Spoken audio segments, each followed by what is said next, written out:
Rich woman hired a single dad as fake husband, only to realize he was the investor she rejected. She thought he was just a broke handyman, but when the cameras flashed and the truth dropped, the man she paid to pretend turned out to own everything she'd ever wanted.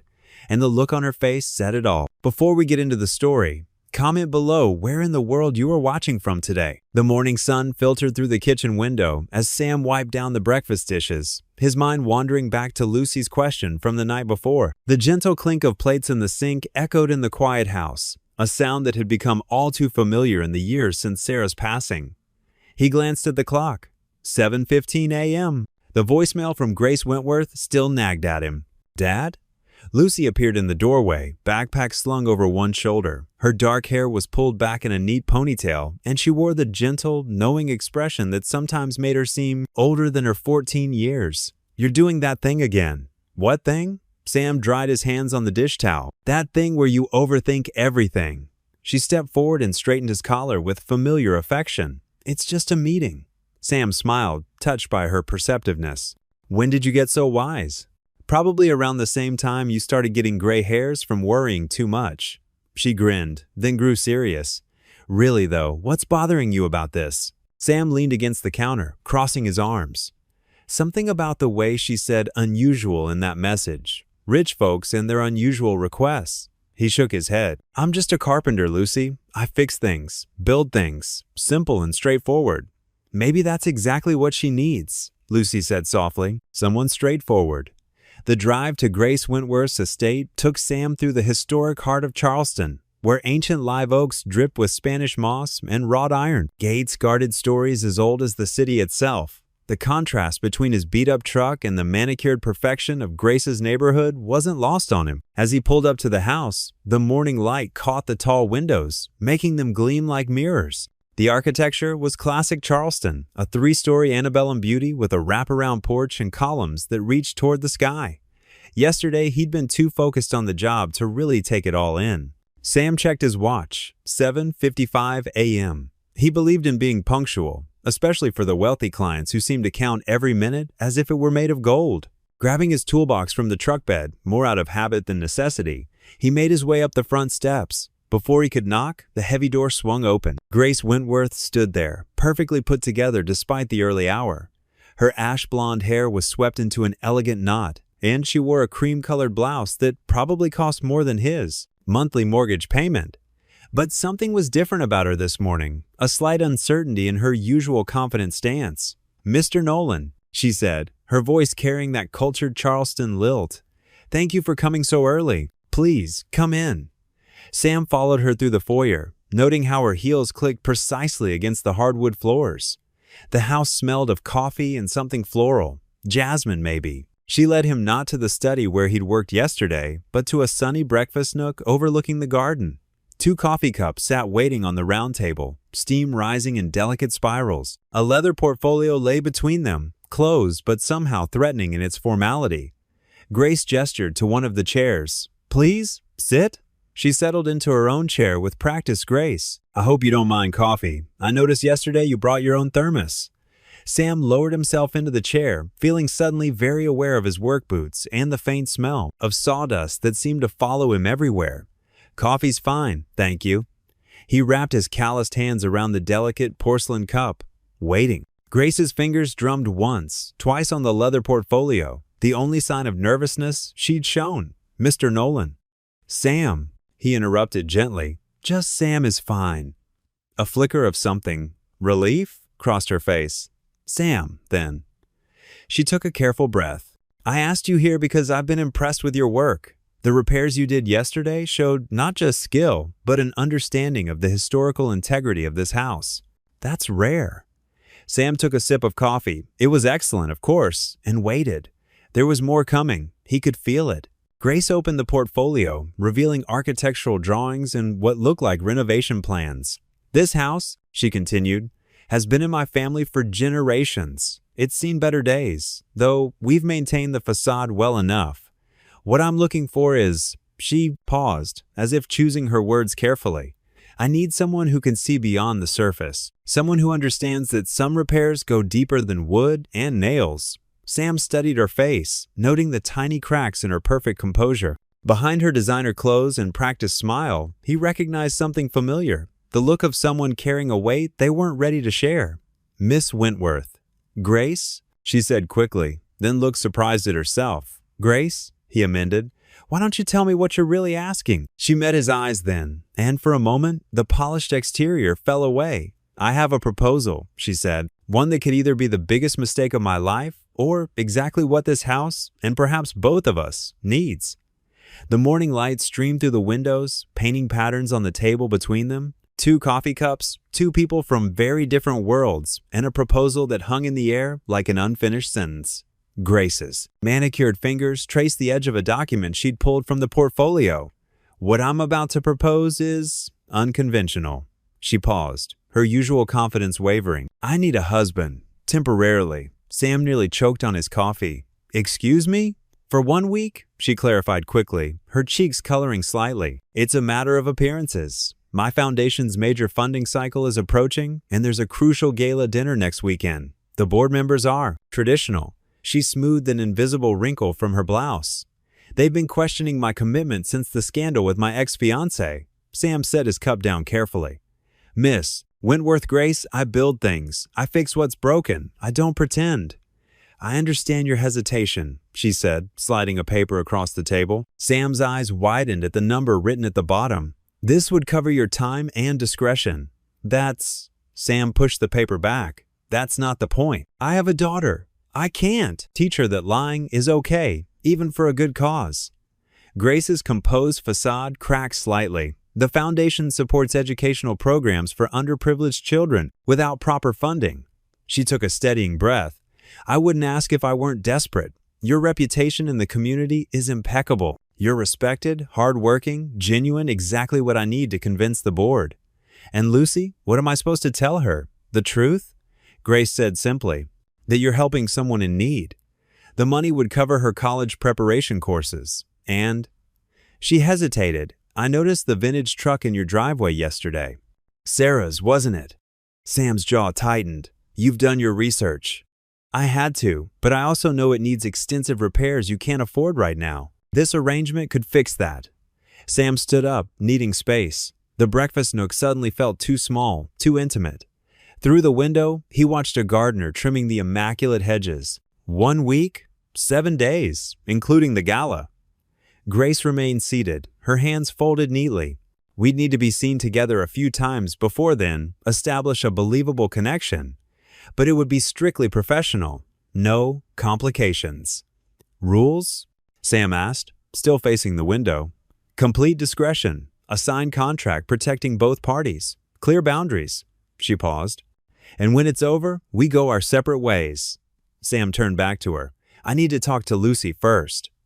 Grace nodded, relief flickering across her face. Of course. Take tonight to discuss it, but I'll need an answer by morning. That evening, after a simple dinner of spaghetti and meatballs, Sam sat with Lucy on their worn porch swing, the same swing where he'd told her about her mother's diagnosis years ago, the same swing where they'd shared countless conversations since. So, Lucy said, pushing the swing gently with her foot, Miss Wentworth wants you to pretend to be her husband? Sam nodded, watching his daughter's face carefully. For a week, to help her foundation. And she's offering enough money to fix Mom's truck? Plus my college prep courses? Yes, but Lucy, that's not Dad. Lucy stopped the swing. Remember what Mom always said? Sometimes helping others means stepping outside your comfort zone. Sam's throat tightened. Sarah had lived by those words, right up until the end. Besides, Lucy continued, it's just pretend, right? Like when I played Juliet in the school play. I wasn't really in love with Tommy Martinez, but I made people believe it. Despite himself, Sam chuckled. This is a little different than Romeo and Juliet, sweetheart. Is it? Lucy's eyes held that wisdom beyond her years. You're both doing something uncomfortable to help others. That seems pretty straightforward to me. Sam wrapped an arm around her shoulders, marveling at how she'd grown into such a thoughtful young woman. When did you get so smart? Must be all those college prep courses I'm going to take, she grinned. The next morning, Sam found himself back in Grace's breakfast nook. She sat across from him, a contract between them, her pen poised expectantly. Lucy's okay with this? She asked. She is. Sam picked up the pen. But I have conditions of my own. Grace raised an eyebrow. Go on. First, no public displays of affection, hand-holding if absolutely necessary, nothing more. She nodded. Agreed. Second, I keep my regular work schedule. This arrangement doesn't interfere with my other clients or my time with Lucy. Of course, Grace made a note in the margin. We'll coordinate appearances around your schedule. And third, Sam met her eyes firmly. When this is over, it's over. Clean break. No lingering obligations or complications. Something flickered in Grace's expression, but she masked it quickly. Absolutely. Shall we? She pushed the contract toward him. Sam signed his name, his carpenter's calluses rough against the smooth paper. Grace added, her elegant signature below his, then held out her hand. Partners? He took her hand, noting how small it felt in his, how perfectly manicured her nails were compared to his work-worn fingers. A peculiar sensation passed between them, something uncomfortable and electric that neither acknowledged. Outside, thunder rolled across the Charleston sky, low and warning. Grace withdrew her hand quickly, standing to close the window against the approaching storm. The Weather Service mentioned this system might last all week, she said, her voice deliberately casual. Sam watched the dark clouds gathering, feeling oddly like he'd just set something in motion that neither of them fully understood. Storms always pass eventually. Grace turned from the window, and for a moment, their eyes met. The thunder growled again, closer now, and both of them pretended not to notice how the sound matched the uncertainty in their hearts. Stand still, Mr. Nolan, the tailor muttered around a mouthful of pins. Sam fought the urge to fidget as the elderly man worked on his suit jacket. The three-way mirror reflected angles of himself he'd never seen before, and honestly, didn't recognize. Grace sat in a plush leather chair nearby, her legs crossed elegantly at the ankles. The charcoal gray was the right choice, she said, studying him with a critical eye. It brings out the silver in your temples. Sam resisted, touching his hair self-consciously. The suit probably cost more than his monthly mortgage payment. I feel like a kid playing dress-up. Nonsense. You clean up quite well. Grace consulted her phone, all business. Now, while Giuseppe finishes, let's review. We met at the Charleston Garden Society fundraiser last spring. Right. Sam winced as a pin pricked his shoulder. You were admiring the hydrangeas. Blue hydrangeas, Grace corrected. Details matter in this world, Sam, and you offered me your umbrella when it started raining. Very romantic, Sam said dryly, earning a sharp look from Grace. Our whirlwind courtship was kept private due to my public profile, she continued. We married in a small ceremony in Savannah 3 months ago. The tailor stepped back, examining his work. Sam took the opportunity to loosen his collar. Grace, I build things with my hands. These people will see right through me. They'll see what they expect to see. Grace stood, smoothing her cream-colored dress. Now, let's work on your table manners. An hour later, Sam sat at Grace's formal dining room table, surrounded by more forks than he'd ever owned. Working from the outside in, he muttered, reaching for what he hoped was the correct salad fork. No, Grace sighed. That's for fish. Here. She reached across, her perfume briefly filling his senses as she pointed to the proper utensil. Let's try again. Sam picked up the correct fork, then gestured to the array of wine glasses. And these? White wine, red wine, water goblet, and champagne flute. Grace demonstrated with each one. Though honestly, just follow my lead. What if someone asks how we met? Sam selected a piece of imaginary lint from his sleeve. I mean, beyond the basics? Grace's expression softened slightly. The best lies contain truth. Tell them how your late wife loved gardening, how you still tend her roses. She paused. That part about you is real, isn't it? Sam nodded, surprised she'd remembered that detail from their first meeting. Sarah's roses are Lucy's favorite part of our yard. Something flickered in Grace's eyes, but before she could respond, tiny footsteps thundered down the hallway. Aunt Grace! Aunt Grace! 7-year-old Lily burst into the dining room, her dark curls bouncing. She stopped short at the sight of Sam. Who are you? Lily, darling, this is Mr. Nolan. Grace's whole demeanor changed, softening as she reached for her goddaughter. He's going to be helping me with some work this week. Lily studied Sam with unabashed curiosity. You look like a prince in that suit. Sam grinned, dropping into a theatrical bow. Why, thank you, Princess Lily. Though I'm more of a frog than a prince, I'm afraid. Lily giggled, And to Sam's surprise, so did Grace, a genuine, unguarded sound that transformed her face. "Back to your nanny, sweetheart," Grace said, still smiling. "We have that party tonight." The cocktail party was held in a historic mansion on the Battery, Charleston's most prestigious address. Sam tried not to gawk at the crystal chandeliers and original hardwood floors as Grace guided him through the crowd. "Remember," she whispered, "you're successful, but humble. Let them do most of the talking." As it turned out, Sam didn't need to pretend. His natural warmth and genuine interest in others drew people in. When the chairman of Grace's foundation mentioned renovating his vintage sailboat, Sam's eyes lit up. They spent 20 minutes discussing woodworking techniques while Grace watched, bemused. "Your husband is?" "Refreshing," Grace, Mrs. Hollingsworth, a key board member, said later. No pretense at all. Sam overheard and smoothly joined them, placing his hand lightly on Grace's back.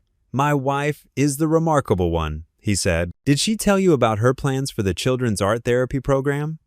Grace looked up at him, momentarily startled by both his touch and his knowledge of her project. She hadn't realized he'd been paying attention when she'd mentioned it earlier. The evening flowed more easily than either had expected. Sam's quiet confidence and obvious devotion to his wife charmed even the most skeptical socialites. When he brought Grace a fresh glass of wine, perfectly selected, she couldn't help feeling a spark of pride. Later that night, they returned to find Lily still awake, pleading for a bedtime story. Grace started to object, but Sam stepped in. "One quick story," he said, winking at Grace. "If it's okay with your aunt?" Grace nodded, watching as Sam scooped up the little girl. "You're a natural with her," she said softly. "I've had practice," he replied, heading for the stairs, though Lucy's a bit old for piggyback rides these days. Grace stood in the foyer, listening to Lily's delighted giggles fade as they climbed to the second floor. Despite herself, she smiled, enjoying the unfamiliar warmth in her chest. When Sam turned at the top of the stairs to flash her a quick grin, she quickly composed her features, but the feeling lingered. The morning sun filtered through the tall windows of Grace's elegant breakfast nook, casting warm squares of light across the marble countertops. Sam stood at the stove, his sleeves rolled up, flipping pancakes with the same care he gave to crafting fine furniture. The familiar scent of butter and maple syrup filled the air. "Can I have chocolate chips in mine?" Lily bounced on her toes beside him, her pink pajamas decorated with unicorns sparkling in the morning light. Sam smiled down at her. "Well, let's see what. Your Mo, what Miss Grace says about that?" "She always says yes when I make my princess eyes," Lily demonstrated, batting her eyelashes dramatically. Sam chuckled, reaching for the bag of chocolate chips he'd spotted in the pantry. "Just a few then, while she's not looking." Lily clapped her hands quietly, conspiratorially, as Sam sprinkled a modest handful of chocolate chips into the cooking pancake. In the background, Grace paced near the French doors leading to the garden, her phone pressed to her ear, speaking in clipped tones about fabric shipments and deadline extensions. "You make them just like Daddy would," Lily said softly, watching the pancake bubble. Sam's spatula paused mid-flip. "What do you mean, sweetheart?" "In my stories. The daddy in my head always makes pancakes on Sunday." Lily traced patterns on the counter with her finger. "And he's tall like you, and he smiles nice." Sam's throat tightened. He'd had similar conversations with Lucy at that age, after her mother passed. The weight of a child's need for family settled heavy in his chest. Grace's voice grew louder as she approached. "No, that's completely unacceptable. The event is in 3 days." She stopped at the kitchen entrance, her face softening at the sight of Lily helping Sam plate the pancakes. "Mommy," Lily called out, "look what my daddy made." The phone slipped from Grace's hand, clattering on the marble floor. Her face went pale, then flushed pink. "Lily, sweetie, it's okay," Lily continued, oblivious to the tension. "I know he's my daddy now. You said so." Sam set the spatula down carefully, his eyes meeting Grace's across the kitchen. She looked stricken, like a deer caught in headlights.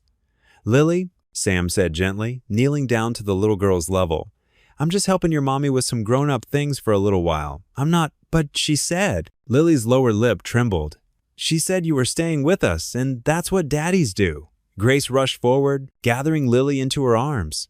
"Sweetheart, I'm so sorry. I didn't explain it well." Her voice wavered. "Mister, Sam is just helping us for a few days." Lily's small shoulders slumped. "Like the other helpers who go away?" The pain that flashed across Grace's face made Sam's heart ache. He watched as she pressed her lips together, clearly fighting back emotions she didn't want to show. "Why don't we eat these pancakes while they're hot?" Sam suggested, trying to ease the moment. "Maybe we can make funny faces on them with the chocolate chips?" Lily nodded slowly, but her earlier excitement had dimmed. They sat at the breakfast table, the crystal chandelier above them feeling suddenly too fancy, too formal for the raw moment they'd just shared. After breakfast, while Lily was distracted by her coloring books, Grace pulled Sam aside into her study. The morning light caught the unshed tears in her eyes. "I'm sorry," she whispered. "She asked me last week why she doesn't have a father like her. Friends do." I panicked. I told her someone special was coming to stay with us for a while. She wrapped her arms around herself. I didn't think she'd jump to conclusions. Sam leaned against the desk, crossing his arms. "Kids have a way of hearing what they hope for." "I've given her everything I can," Grace said, her perfectly maintained facade cracking. "The best schools, clothes, toys, but she just wants—" She broke off, turning to look out the window. "A family," Sam finished quietly. "Sometimes the things money can't buy are the ones that matter most." Grace's shoulders tensed. "I thought I could be enough." "Hey," Sam said softly, moving to stand beside her. "You are enough. But it's okay to admit that this life you've built might be a little lonely sometimes." She turned to him, surprise evident in her eyes. For a moment, he saw past the designer clothes and carefully applied makeup to the woman underneath, someone who'd built walls so high she'd forgotten how to let anyone in. The day passed in a blur of activities meant to distract Lily from the morning's revelation. They baked cookies, played board games, and watched an animated movie in Grace's home theater. Sam noticed how Grace kept reaching for her phone, then stopping herself, as if forcing herself to be present. When evening came, Sam helped tuck Lily into her princess-themed bed. Her small hand caught his as he pulled up her covers. "Will you read me a story?" she asked sleepily. "Of course, princess." He picked up the book from her nightstand and began to read, his voice soft and warm in the dimly lit room. By the time he finished, Lily was almost asleep. He gently kissed her forehead, a gesture that came naturally after years of doing the same with Lucy. "Good night, sweetheart," he whispered. "Night, Mr. Sam," she murmured back. Later, in the quiet of the guest room, Sam lay awake staring at the ceiling. The room was luxurious, all Egyptian cotton and memory foam, but his mind was too busy for sleep. He thought about Lily's hopeful face at breakfast, about Grace's careful masks, and the moments they slipped. He thought about his own daughter, who'd once looked at him with the same need for answers about family and love. A strange warmth had taken root in his chest, something he couldn't quite name. It felt like more than sympathy, different from the clinical detachment he'd planned to maintain during this arrangement. Whatever it was, it made the elaborate bed feel too big, too empty, like something or someone was missing. The grand ballroom of the Charleston Heritage Hotel sparkled like a faceted diamond. Crystal chandeliers cast their warm glow over polished marble floors, while arrangements of white roses and hydrangeas adorned every table. Grace stood before her full-length mirror, adjusting the diamond pendant at her neck. "You look beautiful," Sam said from the doorway. He wore a perfectly tailored black tuxedo that made him look like he belonged in this world of wealth and privilege. Grace turned, her emerald green gown catching the light. "Thank you." She paused, studying him. "You clean up rather nicely yourself. Lucy helped me with the bow tie." 3 YouTube videos later, we finally got it right. His easy smile made something flutter in her chest. The drive to the gala was quiet, filled with nervous energy. This was the moment everything hinged on, the foundation's biggest night of the year. Grace's fingers twisted in her lap until Sam reached over and gave her hand a gentle squeeze. "It'll be fine," he said softly. "Just breathe." Inside the ballroom, they worked the room like a practiced couple. Grace introduced Sam to board members and donors, while he charmed everyone with his genuine warmth and down-to-earth manner. She watched in amazement as he drew people in, making them feel truly heard. During dinner, Samuel Morrison, one of the foundation's biggest potential donors, asked Sam about being a Momarang, single parent before meeting Grace. "The hardest part," Sam said, his voice gentle but carrying across the hushed table, "was watching Lucy try to be strong for me after her mom passed. She was only 8, but she'd leave these little notes around the house saying, 'I love you, Daddy,' or 'You're doing great.'" He paused, emotion thick in his voice. "One morning, I found her trying to make breakfast. There was cereal all over the floor and milk everywhere. But she looked up at me with the biggest smile and said, "I wanted to take care of you like Mom did." Mrs. Morrison dabbed at her eyes with her napkin, and several others at the table looked deeply moved. Even Grace felt her throat tighten. "That's when I knew," Sam continued, "that love isn't just about what we feel, it's about what we do with those feelings. Every day since then, I've tried to be worthy of my daughter's faith in me." The moment hung in the air, profound and touching. Mrs. Morrison reached for her husband's hand, whispering something that made him nod firmly. When Grace rose to give her speech, she found herself looking at Sam more than anyone else. "Love and family are the foundation of everything we do," she said, her voice strong and clear. "They're what give us the strength to reach out and help others, to build something larger than ourselves." The room burst into applause when she finished. Mr. Morrison stood up and raised his glass. "To Grace and Sam," he announced, "who remind us that true love and family values are alive and well. Your foundation will have our full support." The dance floor opened up after dinner. Sam led Grace out for their first dance, one hand warm against her back, the other holding hers with gentle confidence. The music swelled, "The Way You Look Tonight," and they moved together as if they'd done this 100 times before. "You're full of surprises." Grace murmured, "Where did you learn to dance like this?" "Lucy and I took lessons before her first father-daughter dance," he admitted. "I didn't want to embarrass her." Grace's heart squeezed. Every time she thought she had Sam figured out, he revealed another layer of thoughtfulness that took her breath away. As they turned, she caught glimpses of people watching them with soft smiles, clearly touched by what they saw as a perfect marriage. But Sam's expression grew more distant as the evening wore on. He was still attentive and charming, but something had shifted behind his eyes. On the drive home, he barely spoke, his hands tight on the steering wheel. Grace wanted to ask what was wrong, but the words stuck in her throat. The silence felt heavy with things unsaid. When they pulled into her circular driveway, the house lights cast long shadows across the manicured lawn. She turned to him, suddenly not wanting the evening to end like this. Without thinking, she leaned over and pressed a soft kiss to his cheek. His skin was warm, and she caught the faint scent of his aftershave. Sam went very still. When he finally looked at her, his eyes were full of something she couldn't quite read. "I think," he said quietly, "I should go."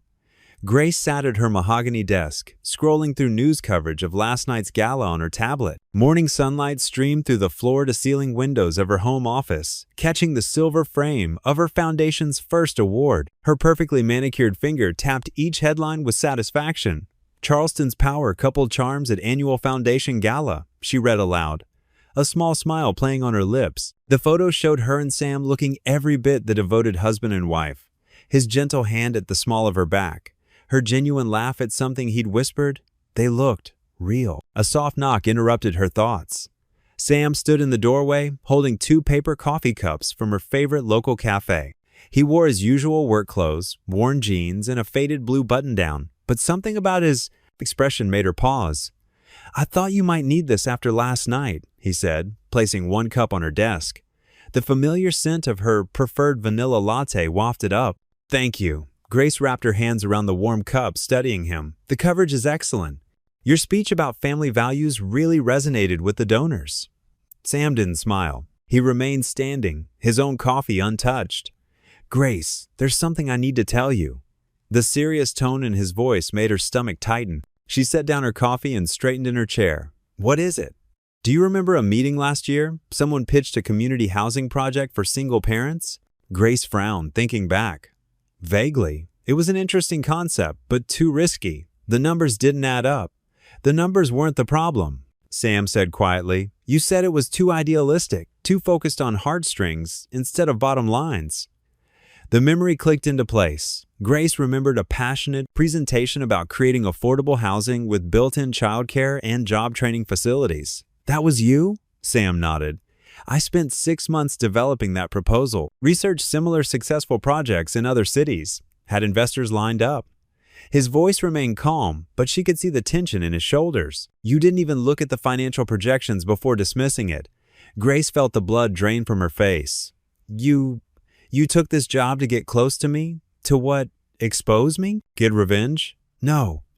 Sam set his coffee down with careful precision. "I heard about the gala coming up, saw you needed maintenance work done. I was curious about who you really were, beyond that boardroom persona." "So this whole time," Grace's voice shook slightly. You've been studying me? Like some sort of experiment? I never planned to stay this long. Never expected. He trailed off, running a hand through his hair. I should have told you sooner. But then there was Lily and get out. The words came out as a whisper. Grace, get out. She stood up, hands pressed flat against her desk to hide their trembling. You lied to me. Used me. That's not. Sam took a step forward, then stopped. His face softened with something that looked dangerously like pity. I never wanted revenge. Grace, I just hoped you were more than I thought. The quiet disappointment in his voice cut deeper than anger would have. He turned and walked out, his footsteps echoing in the sudden silence. Grace sank back into her chair, staring at the 2 coffee cups on her desk. The morning sun still streamed through the windows, but it felt colder now. She picked up her tablet again, looking at the photos from last night. His gentle smile, her unguarded laugh. All of it had been, no. She wouldn't let herself finish that thought. She stood and walked to the windows, looking out over her meticulously maintained garden. The roses were in full bloom, each bush perfectly, shaped every petal exactly where it should be. Just like everything else in her life, controlled, manicured, precise, and utterly empty. The realization hit her with physical force. She pressed a hand against the cool glass, seeing her reflection overlaid on the garden below. The carefully styled hair, the expensive blouse, the professional mask she wore so well. It all looked hollow now. Sam's words echoed in her mind. I just hoped you were more than I thought. Was she? Grace stood alone in her glass-walled office, looking out over her manicured garden, feeling more barren than ever before. The evening sun cast long shadows across Sam's modest living room as he sat in his worn leather armchair, staring at his phone. No calls, no messages, just silence from Grace's inn for the past 3 days. The small house felt both comforting and confining, a familiar shelter that somehow made his heart feel heavier. Lucy watched her father from the kitchen doorway, holding 2 mugs of hot chocolate. Her dark hair was pulled back in a messy ponytail, and worry creased her young face. Dad, she said softly, patting across the room in her sock feet, your chocolate's getting cold. Sam looked up, managing a small smile as he accepted the mug. Thanks, sweetheart. Lucy perched on the arm of his chair, something she'd done since she was little. You know, it's okay to miss her. I don't. Sam started to protest, but Lucy cut him off with a knowing look. Dad, I've seen that face before. It's the same one you wore after Mom died, when you thought I wasn't looking. She touched his shoulder gently. You're doing that thing where you build walls again? Sam sighed, the chocolate untouched in his hands. It's complicated, Lucy. Most good things are. Lucy's voice carried a wisdom beyond her 14 years, but that doesn't mean you should give up on them. Across town, in her pristine office, Grace sat alone among the trappings of her success. Designer furniture, awards, and certificates lined the walls, measuring sticks of achievement that suddenly felt hollow. Her usual perfectly pressed outfit felt constricting, and her manicured nails tapped restlessly against her desk. She pulled open her bottom drawer, reaching for a file she'd retrieved from the archives. The paper was slightly yellowed at the edges, Sam's original project proposal from a year ago. Her hands trembled slightly as she opened it. The first page held a simple sketch of a community center surrounded by modest homes. Sam's neat handwriting filled the margins with notes about shared gardens, childcare facilities, and workshop spaces. It wasn't flashy or elaborate, but it breathed with life and purpose. As she read deeper into the proposal, tears began to blur her vision. Sam had included stories from single parents he'd met through his church, their struggles, their dreams, their resilience. He'd thought about everything. Flexible payment plans, skill sharing, programs, even a tool library where residents could borrow what they needed for home repairs. How could I have been so blind? Grace whispered, touching a water-stained page where Sam had written, Every parent deserves a safe place to raise their children. Every child deserves a community that believes in their future. A tear fell onto the paper, joining old water stains. Grace had dismissed this project because it hadn't fit her polished image of success. She'd measured its worth in prestige rather than purpose, in status rather than impact.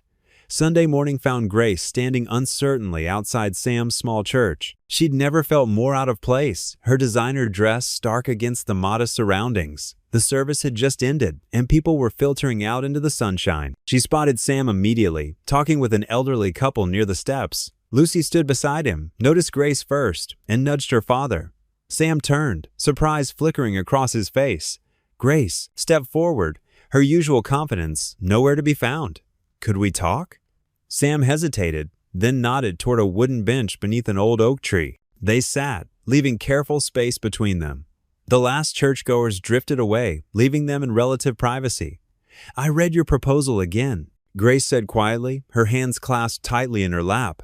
"The real one? From last year?"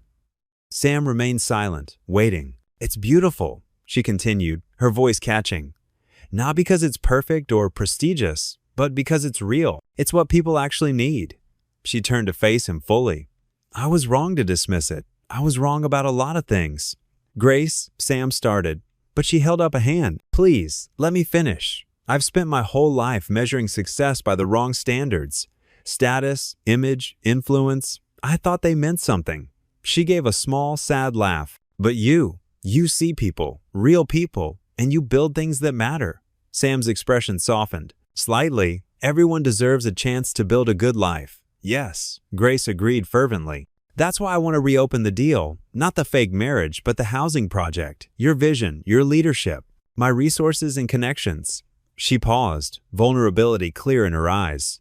"If you're willing to try again." Sam was quiet for a long moment, considering. The breeze rustled through the oak leaves above them, and somewhere in the distance, a church bell chimed. "It would have to be different this time," he said finally. "Complete transparency, equal partnership." Grace nodded quickly. "Absolutely. No more games, no more pretense." Sam stood up slowly, hands in his pockets as he thought it through. Finally, he gave a single, decisive nod. "Okay, we can try." As he turned to leave, Grace called after him. "Let's build something honest, this time." A week after their conversation at the church, Sam pulled his weathered truck into the community center's cracked asphalt parking lot.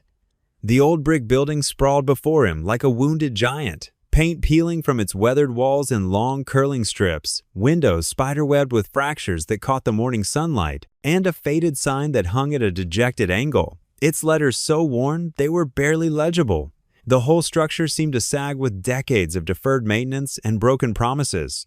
But underneath the decay, Sam could see the bones of something solid, something that could be saved. Grace's silver Mercedes glided into the space beside him moments later, its pristine surface a stark contrast to the neglected surroundings. She stepped out wearing casual clothes for once, dark jeans that actually looked lived in, and a simple white cotton blouse with the sleeves rolled up to her elbows. Without her usual designer armor of tailored suits and statement jewelry, she looked younger somehow, more approachable. Sam noticed how the morning light softened the sharp edges of her carefully, maintained composure, revealing glimpses of the woman beneath the polished exterior. "This is it?" Grace asked, her voice carrying a note of uncertainty as she surveyed the building with those appraising green eyes that missed nothing. She tucked a strand of honey blonde hair behind her ear, a gesture Sam was beginning to recognize as a sign of her discomfort. "This is home base," Sam replied, grabbing his rolled-up blueprints from behind the truck's bench seat. The papers were worn soft from handling, edges yellowed with age and hope. "But the real story is over here." He led her around the side of the building, their footsteps crunching on gravel and scattered leaves. As they rounded the corner, 3 acres of empty land stretched out before them like a blank canvas, waiting for an artist's touch. Tall grass swayed in the gentle morning breeze, creating waves of green and gold that rippled toward the horizon. A few ancient oaks stood sentinel across the field, their massive trunks scarred with age but still strong, their spreading branches creating pools of dappled shade that would be perfect for children to play beneath. "I know it's not much to look at now," Sam said, carefully spreading the blueprints across the warm hood of his truck. The metal was still dewy from the morning air, and he smoothed the papers flat with calloused hands that had built countless dreams from nothing. "But try to imagine this. 12 family units arranged in a horseshoe pattern around a central courtyard, a shared garden space where kids can learn to grow their own vegetables, a playground with real equipment that won't break the first time someone uses it." His finger traced the detailed drawings as he spoke, each line representing hours of careful thought and planning. Each home built to last a lifetime, designed specifically with single parents in mind. Affordable rent that won't eat up half their paycheck, shared childcare resources so nobody has to choose between work and watching their kids, community support that actually means something. Grace leaned in closer, her shoulder almost brushing his as she studied the meticulously detailed drawings. The scent of her perfume, something light and floral, mingled with the fresh morning air. "These are actually impressive," she admitted, and Sam could hear the surprise in her voice. Her manicured finger followed the layout of the proposed buildings. "The flow between private and communal spaces is really thoughtful. Did you design all of this yourself?" Sam nodded, feeling heat creep up his neck. "Been working on them for years, refining every detail. Every family I've helped with repairs or renovations taught me something new about what single parents really need, like wider doorways for when you're carrying groceries and a tired toddler. Mudrooms that can actually handle the chaos of kids coming in from play. Kitchens designed so you can cook dinner while helping with homework. I know some people who might be very interested in this," Grace said slowly, her business mind clearly spinning through possibilities. "The Winston Foundation has been focusing on family stability initiatives this year, and Sarah Chin's investment group has been actively looking for community projects with real social impact. Those are some pretty big names," Sam said carefully, trying to keep the hope out of his voice. He learned not to count on promises from wealthy people, no matter how well-intentioned they seemed. "They trust my judgment." Grace met his eyes directly, and he saw something shift in her expression. "And I'm starting to trust yours." Over the next few days, they fell into an unexpected rhythm that surprised them both. Morning meetings at the community center gradually evolved into afternoon work sessions at Grace's sprawling estate. Her formal dining room, AC, a space that had previously hosted charity galas and board meetings, transformed into their makeshift war room.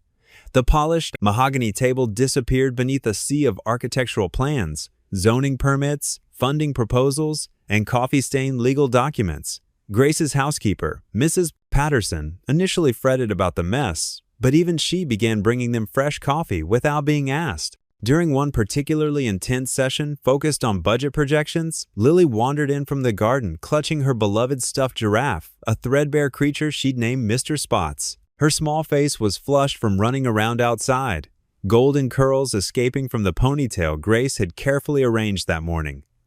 "Daddy Sam, will you push me on the swing?" she asked, using the name that had started as a slip of the tongue but now came as naturally as breathing.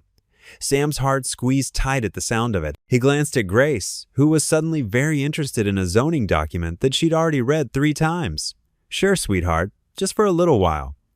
Through the tall windows that overlooked the backyard, Grace found herself watching Sam push Lily on the old rope swing that hung from the ancient oak tree. Her goddaughter's delighted laughter floated back to the house like music, pure and joyful in a way that made Grace's chest ache with longing she didn't quite understand. Sam's face was transformed as he played with the little girl, all the worry lines smoothed away by genuine happiness. The next afternoon, Lucy arrived to work on homework while Sam and Grace prepared for a crucial meeting with potential investors. The 14-year-old spread her textbooks across the kitchen island, but it wasn't long before Lily discovered her presence and appointed herself as Lucy's shadow. Soon, the younger girl was giving Lucy an elaborate tour of her entire stuffed animal collection, complete with detailed backstories for each creature that involved princesses, talking vegetables, and at least one dragon who was apparently lactose intolerant. Mr. Spots used to live in a castle, Lily explained with utmost seriousness, holding up the giraffe, but then he had to move because the queen was allergic to giraffes. That's why he came to live with me and Grace Mama. Lucy listened to every word with the patience of someone who understood what it meant to need stories that made sense of loss. "Your daughter is absolutely wonderful with her," Grace said to Sam later, as they stood together watching the girls play an elaborate card game that seemed to involve more giggling than actual rules. They were sprawled across the patio stones, Lily's blonde head bent close to Lucy's darker one as they whispered conspiratorially. "She had to grow up fast after her mom died," Sam replied quietly, his voice carrying the weight of old pain. "But somehow, she never lost her kindness, never let grief make her bitter." Grace reached out without thinking and touched his arm briefly, her fingers gentle against his rolled-up sleeve. "You did an incredible job raising her, Sam. That kind of compassion doesn't happen by accident." The compliment hung between them, warm and unexpected, before Grace pulled her hand back and pretended to be fascinated by the garden sprinklers.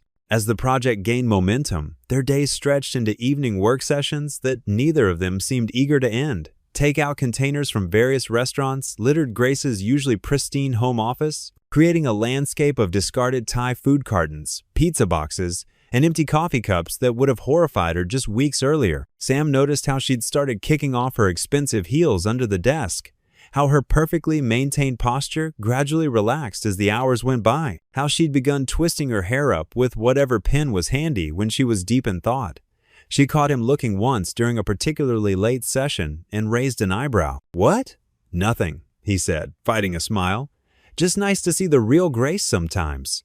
A flush crept up her neck, and she turned back to her laptop screen with more focus than the email she was reading probably deserved. One particularly productive Friday, when they'd finally secured preliminary approval from the city planning committee, Grace surprised herself by suggesting they celebrate with dinner in the backyard. She ordered pizza. Real pizza, Sam noted with approval, watching her scroll through the menu on her phone. Not that fancy stuff with goat cheese and arugula that cost $40. The girls eagerly set up the wrought iron patio table while Sam and Grace carried out mismatched plates and cold drinks from the kitchen. The evening was absolutely perfect, warm but not humid, with a gentle breeze that made the string lights Grace had hung earlier sway like fireflies against the darkening sky. Lucy took it upon herself to teach Lily the proper technique for folding pizza, New York style, demonstrating with the kind of earnest instruction usually reserved for much more important life skills. Grace actually ate with her hands instead of cutting each bite with surgical precision,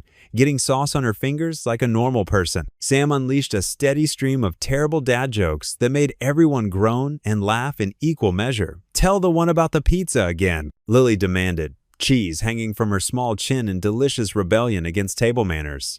"I can't," Sam said with mock solemnity, his eyes twinkling. "It's too cheesy." The girls dissolved into fresh giggles while Grace rolled her eyes dramatically, fighting a smile that threatened to break through her composure entirely. As the sun began its slow descent toward the horizon, their laughter echoed across the perfectly manicured lawn, creating ripples of joy that seemed to settle into the very foundations of the house. The sky transformed into a canvas of pink and gold above them, painting everything in warm, forgiving light.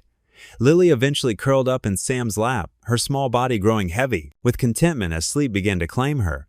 Lucy and Grace discovered they'd both been reading the same mystery novel and fell into an animated discussion about whether the butler could possibly be the killer. In that moment, surrounded by the gentle warmth of shared contentment and simple joy, none of them were pretending anymore. They weren't a wealthy philanthropist and a working-class carpenter trying to navigate the complicated waters of business partnership and unlikely attraction. They were just a family sharing dinner in the backyard, their happiness as natural and necessary as breathing. Sam caught Grace's eye across the table as she laughed at something Lucy had said about the book's ridiculous red herrings. She was smiling, not her carefully crafted society smile that never quite reached her eyes, but something softer and infinitely more real. The fading sunlight caught in her hair like spun gold, and Sam felt that familiar warmth bloom in his chest again, stronger now and impossible to ignore.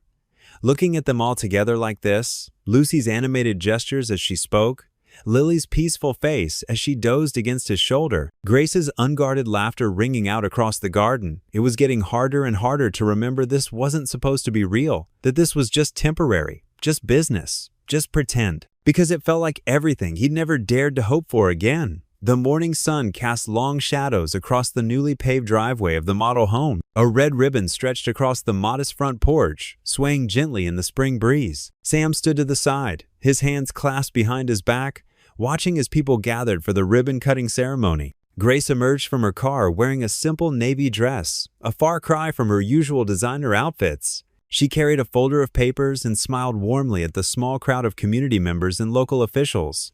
"Quite different from the gala, isn't it?" she said, stepping beside Sam. He nodded, adjusting his tie. "Better this way. Real people, real purpose."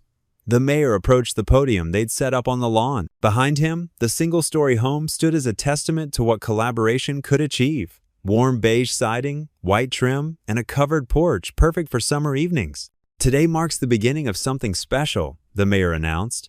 "Thanks to the partnership between Grace Wentworth's foundation and local builder Sam Nolan, we're creating homes for families who need them most." Sam felt Grace's hand brush against his arm as they were called forward. Together they gripped the oversized scissors, their fingers overlapping. The ribbon fell away to enthusiastic applause. After the speeches and handshakes, Grace touched Sam's elbow.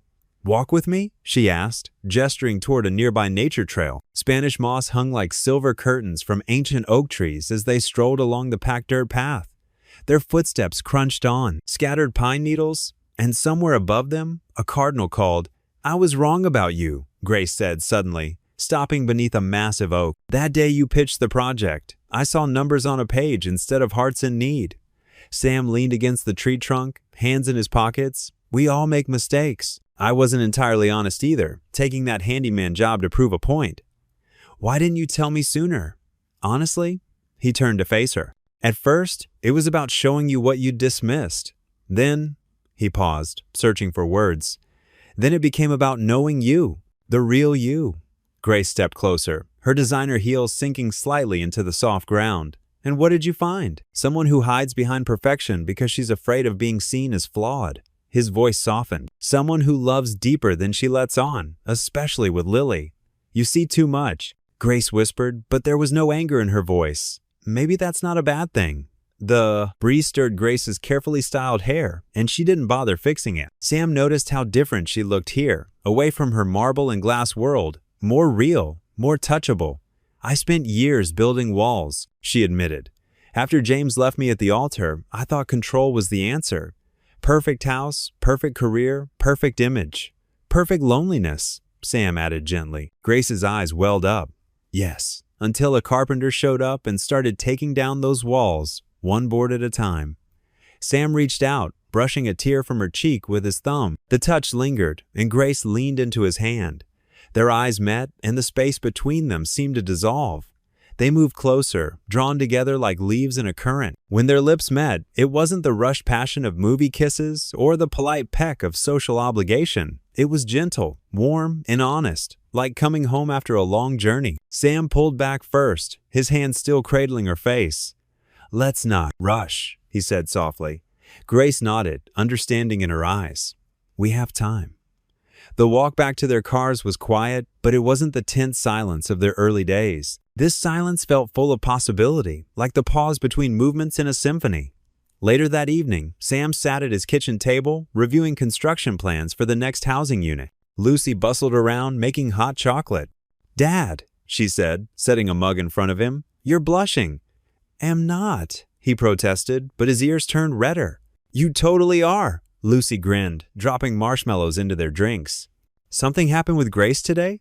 Before Sam could answer, his phone buzzed with a text. Grace had sent a photo of Lily in her pajamas, holding up a crayon drawing of 4 people holding hands. "Lily just asked if you're going to marry me for real this time," Grace's message read. "She's quite the matchmaker." Sam smiled, feeling warmth spread through his chest that had nothing to do with hot chocolate. "Dad?" Lucy raised an eyebrow, smirking at his expression. "Drink your cocoa," he said, but he couldn't hide his smile. Grace sat at her mahogany desk, surrounded by stacks of financial reports and architectural drawings. Her fingers flew across the keyboard as she refined the funding proposal for the single-parent housing initiative. Through the floor-to-ceiling windows of her home office, she could see Sam teaching Lily how to plant flowers in her garden. The sight made her smile. "Just a few more projections to add," she murmured to herself, checking her watch. The board meeting was tomorrow, and everything had to be perfect. The doorbell chimed. Grace looked up to see Celeste Halperin gliding into her office, wearing a perfectly tailored navy suit and a practiced smile that didn't reach her eyes. "Grace, darling," Celeste said, settling uninvited into one of the leather chairs. "I thought I'd stop by to discuss tomorrow's presentation." Grace's shoulders tensed slightly. "Of course, Celeste. What's on your mind?" "Oh, just doing my due diligence as head of the finance committee." Celeste's manicured fingers drummed against her leather portfolio. "This housing project is quite a departure from our usual initiatives. Some might say it's surprisingly personal." Outside, Lily's laughter floated through the window as Sam lifted her up to smell a flowering branch. Grace fought to keep her expression neutral. "The Foundation's mission has always been about community impact," Grace replied carefully. "This project aligns perfectly with that goal." Celeste's eyes narrowed slightly. "And your husband's involvement isn't influencing your judgment?" Before Grace could respond, the sound of boxes being moved drew their attention. Lucy appeared in the doorway, carrying a small box of decorations. "Miss Wentworth, Dad wanted to know which paint color you preferred for the Reynolds kitchen." the sage green or the warm gray? Grace's heart warmed at the teenager's thoughtful expression. The sage would be lovely, Lucy. Thank you. Celeste watched the exchange with calculating eyes. After Lucy left, she asked, "The rental?" Sam and Lucy are temporarily staying in one of the foundation's properties while their house undergoes repairs, Grace explained, trying to sound casual. It's giving us valuable insights into the practical needs of our future residents. How convenient. Celeste stood, smoothing her skirt.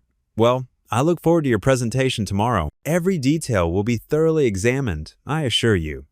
After Celeste left, Grace's hands shook slightly as she reached for her phone. She needed to warn Sam about the increasing scrutiny. Later that afternoon, Grace joined Sam and the girls at the rental house.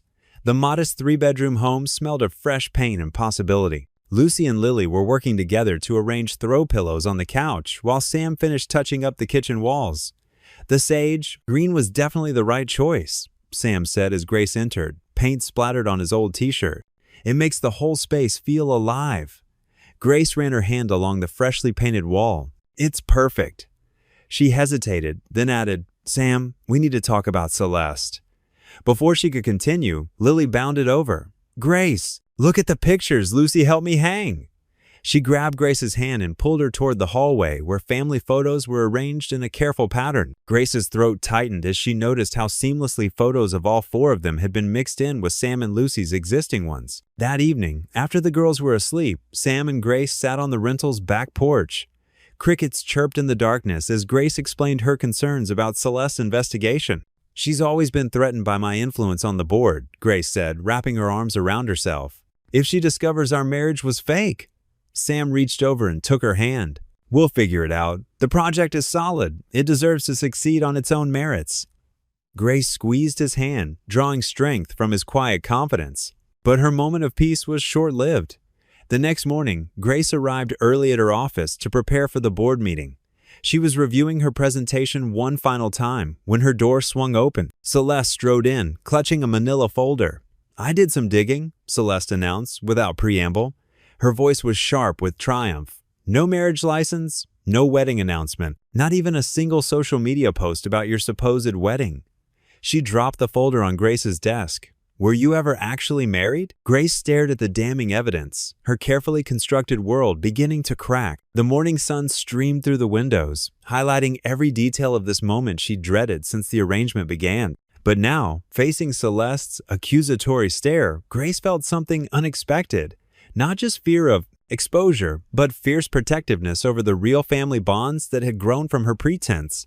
She lifted her chin, meeting Celeste's gaze directly. The truth hung between them, waiting to shatter everything Grace had built, both the lies and the love that had unexpectedly grown from them. The morning sun hadn't yet burned through Charleston's morning fog when Grace's phone erupted with notifications. Her hands trembled as she opened the local news website. There, splashed across the screen in bold letters, was the headline that would shatter everything. Charleston socialite's fake husband exposed. Grace's coffee cup slipped from her fingers, splattering across her pristine white kitchen floor. The article, authored by an anonymous source, detailed how she had hired a local handyman to pose as her husband for social events. Even worse, it included photos from the gala, their tender moments now tainted with speculation and scandal. Her phone rang. It was Sam. Have you seen it? His voice was tight, controlled. Sam, I can explain. Explain what? That you never corrected anyone after the gala? That you let people keep believing we were married? Grace pressed her fingers against her temples. I didn't actively encourage it. I just didn't deny it when it came up. That's the same thing, Grace. His voice cracked with disappointment. Do you know what this looks like? What this does to my reputation? To Lucy's life at school? The sound of footsteps made Grace turn. Lily stood in the doorway, clutching her stuffed rabbit, eyes wide with confusion. Where's Sam? The little girl asked. Grace covered the phone. I'm coming to get my things, Sam said through the phone. Lucy and I are done. Please, let's talk about this. We're past talking. The line went dead. Within an hour, donors started calling. The Harriman Foundation pulled their $1 million pledge. The Charleston Heritage Society requested an emergency meeting. Her social media feeds exploded with accusations of fraud and manipulation. Sam arrived just before noon, Lucy trailing behind him. The teenager wouldn't meet Grace's eyes as they gathered their belongings from the guest rooms where they'd been staying. Sam? Grace tried one more time, following him down the hallway. The housing project. We'll continue without you. He cut her off. I've already spoken to the other board members. They're willing to work with me directly. I never meant. That's the problem, isn't it? Sam turned, his face etched with hurt. You never mean to hurt anyone. You just calculate everything so carefully that the collateral damage doesn't register until it's too late. Lily appeared at the top of the stairs, her face streaked with tears. Daddy, where are you going? Sam's expression crumpled. He knelt down as Lily ran to him, wrapping her small arms around his neck. I have to go home now, sweetheart. But this is home, Lily insisted. You and Lucy live here now. No, honey. Sam's voice was gentle but firm. That was just pretend. I don't want it to be pretend. Lily's voice rose to a wail. You can't leave like my other daddy. Grace felt each word like a physical blow. She watched as Sam carefully disentangled himself from Lily's grip, pressing a kiss to her forehead before standing. Lucy, he called softly. His daughter emerged from the guest room with their bags packed. Grace reached for Lily, who was sobbing uncontrollably now. Sweetheart, but Lily pulled away, running to her room and slamming the door. Sam paused at the front door. I trusted you with my heart, Grace. With my daughter's heart, I thought you'd changed. The door closed behind them with a quiet click that seemed to echo through the suddenly empty house. Grace stood frozen in the foyer, listening to Lily's muffled cries from upstairs. That evening, Grace sat alone in her foundation's boardroom, staring at the wall of photographs, chronicling years of charitable work. Outside, she could hear the growing crowd of protesters. Their signs cast shadows through the windows. No more lies. Fraud for the wealthy. Who can trust a fake? Celeste had orchestrated her takedown perfectly. The article had exposed not just the fake marriage, but hinted at years of social manipulation. Every careful step Grace had taken to build her reputation was being rewritten as calculation and deceit. Her phone buzzed with another message from her crisis management team. They wanted to schedule an emergency press conference, craft a statement, control the narrative. But the only narrative Grace could focus on was the sound of Lily's tears and Sam's words. I trusted you with my heart. Through the boardroom windows, she watched more protesters arrive. The setting sun painted the sky in shades of orange and pink. But Grace felt only the growing darkness inside her chest. She had built her life on maintaining the perfect image, on never showing weakness or vulnerability. Now those paper-thin walls were crumbling, and she was left facing the truth about herself in the harsh glare of public scrutiny. Lily's last words before crying herself to sleep echoed in her mind. Did Daddy leave again? Grace placed her hand against the cool glass of the window, watching her perfectly constructed world fall apart on the other side. For the first time in years, she didn't try to calculate her next move or plan her response. She simply sat there, feeling the full weight of what she'd lost by trying to control everything and everyone around her. The morning sun filtered through unfamiliar curtains as Sam sat at his friend Mike's kitchen table, staring into a cup of coffee that had long since gone cold. 2 days had passed since the scandal broke, but the hollow feeling in his chest hadn't budged. The local news had run with the story, turning their fake marriage into headline fodder that spread across Charleston like wildfire. Dad? Lucy's voice broke through his thoughts. She stood in the doorway, already dressed for school, her backpack slung over one shoulder. You haven't touched your breakfast. Sam managed a weak smile. Not very hungry, sweetheart. Lucy dropped her backpack and slid into the chair across from him. I saw Lily's text messages. She misses us. Sam's jaw tightened. The thought of Lily, confused and hurt, made his heart ache. But the image of Grace, allowing those marriage rumors to persist even after their arrangement had ended, still stung like a fresh wound. Dad, Lucy continued, her voice gentle but firm. Remember what Mom used to say about broken people? Lucy, sometimes broken people don't lie. Lucy pressed on. They just don't know how to be honest. She reached across the table and squeezed his hand. Mom taught me that, and I think Grace is broken in her own way. Sam sat back, studying his daughter's face. When had she gotten so wise? Since when? Did you become the parent here? Since you started moping around like a teenager? She teased, then grew serious. I saw how you looked at her, Dad. The real her, not the fancy designer everyone else sees.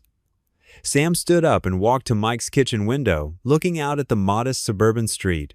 It was so different from Grace's manicured estate, yet somehow he missed the warmth they'd created there together. I trusted her, Lucy. We were building something real, or at least I thought we were. Maybe that's what scared her, Lucy suggested. Mom's been gone 5 years, but you're just starting to open up again. Grace probably has her own walls.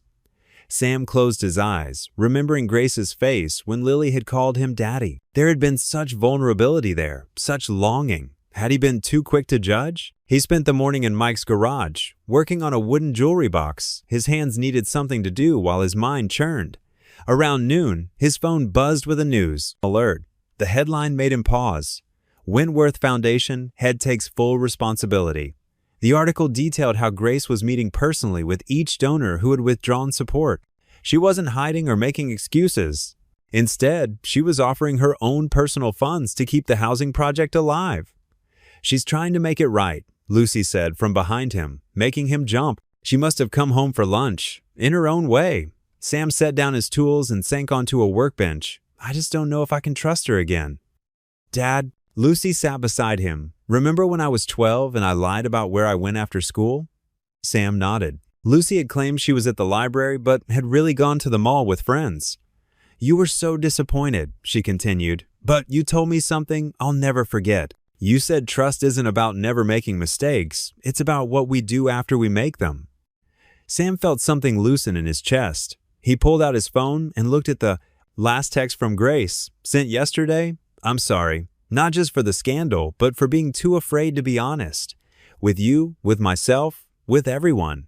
He hadn't responded. Later that afternoon, Sam found himself kneeling in Mike's small backyard garden. The familiar motion of prayer brought some peace, even as he wrestled with his feelings. Lord, he whispered, give me clarity. Show me the path forward. A memory surfaced Grace's face during their first real kiss on that moss-draped trail. There had been no pretense then, no walls, just raw, honest emotion. Inside, Lucy was setting the table for dinner when an envelope arrived. Sam recognized Grace's elegant handwriting immediately. His hands trembled slightly as he opened it. The letter was simple, written in Grace's precise hand. Sam, even if you never forgive me, know this project will still be built. Grace. He ran his thumb over the words, feeling the slight indentations in the paper. In those few lines, he could read her. Determination, her regret, and maybe, just maybe, her hope. The autumn breeze rustled through the elementary school playground as Lucy waited by the fence during recess. She clutched a worn copy of The Little Prince in her hands, watching the swarm of children racing around the jungle gym. Her heart clenched when she spotted Lily's familiar bouncing curls. Lucy. Lily's voice carried across the playground as she broke away from her friends. The 7-year-old ran full speed, her navy uniform skirt fluttering, before launching herself into Lucy's arms. You came. Lucy hugged her tight, breathing in the scent of strawberry shampoo and sugar cookies.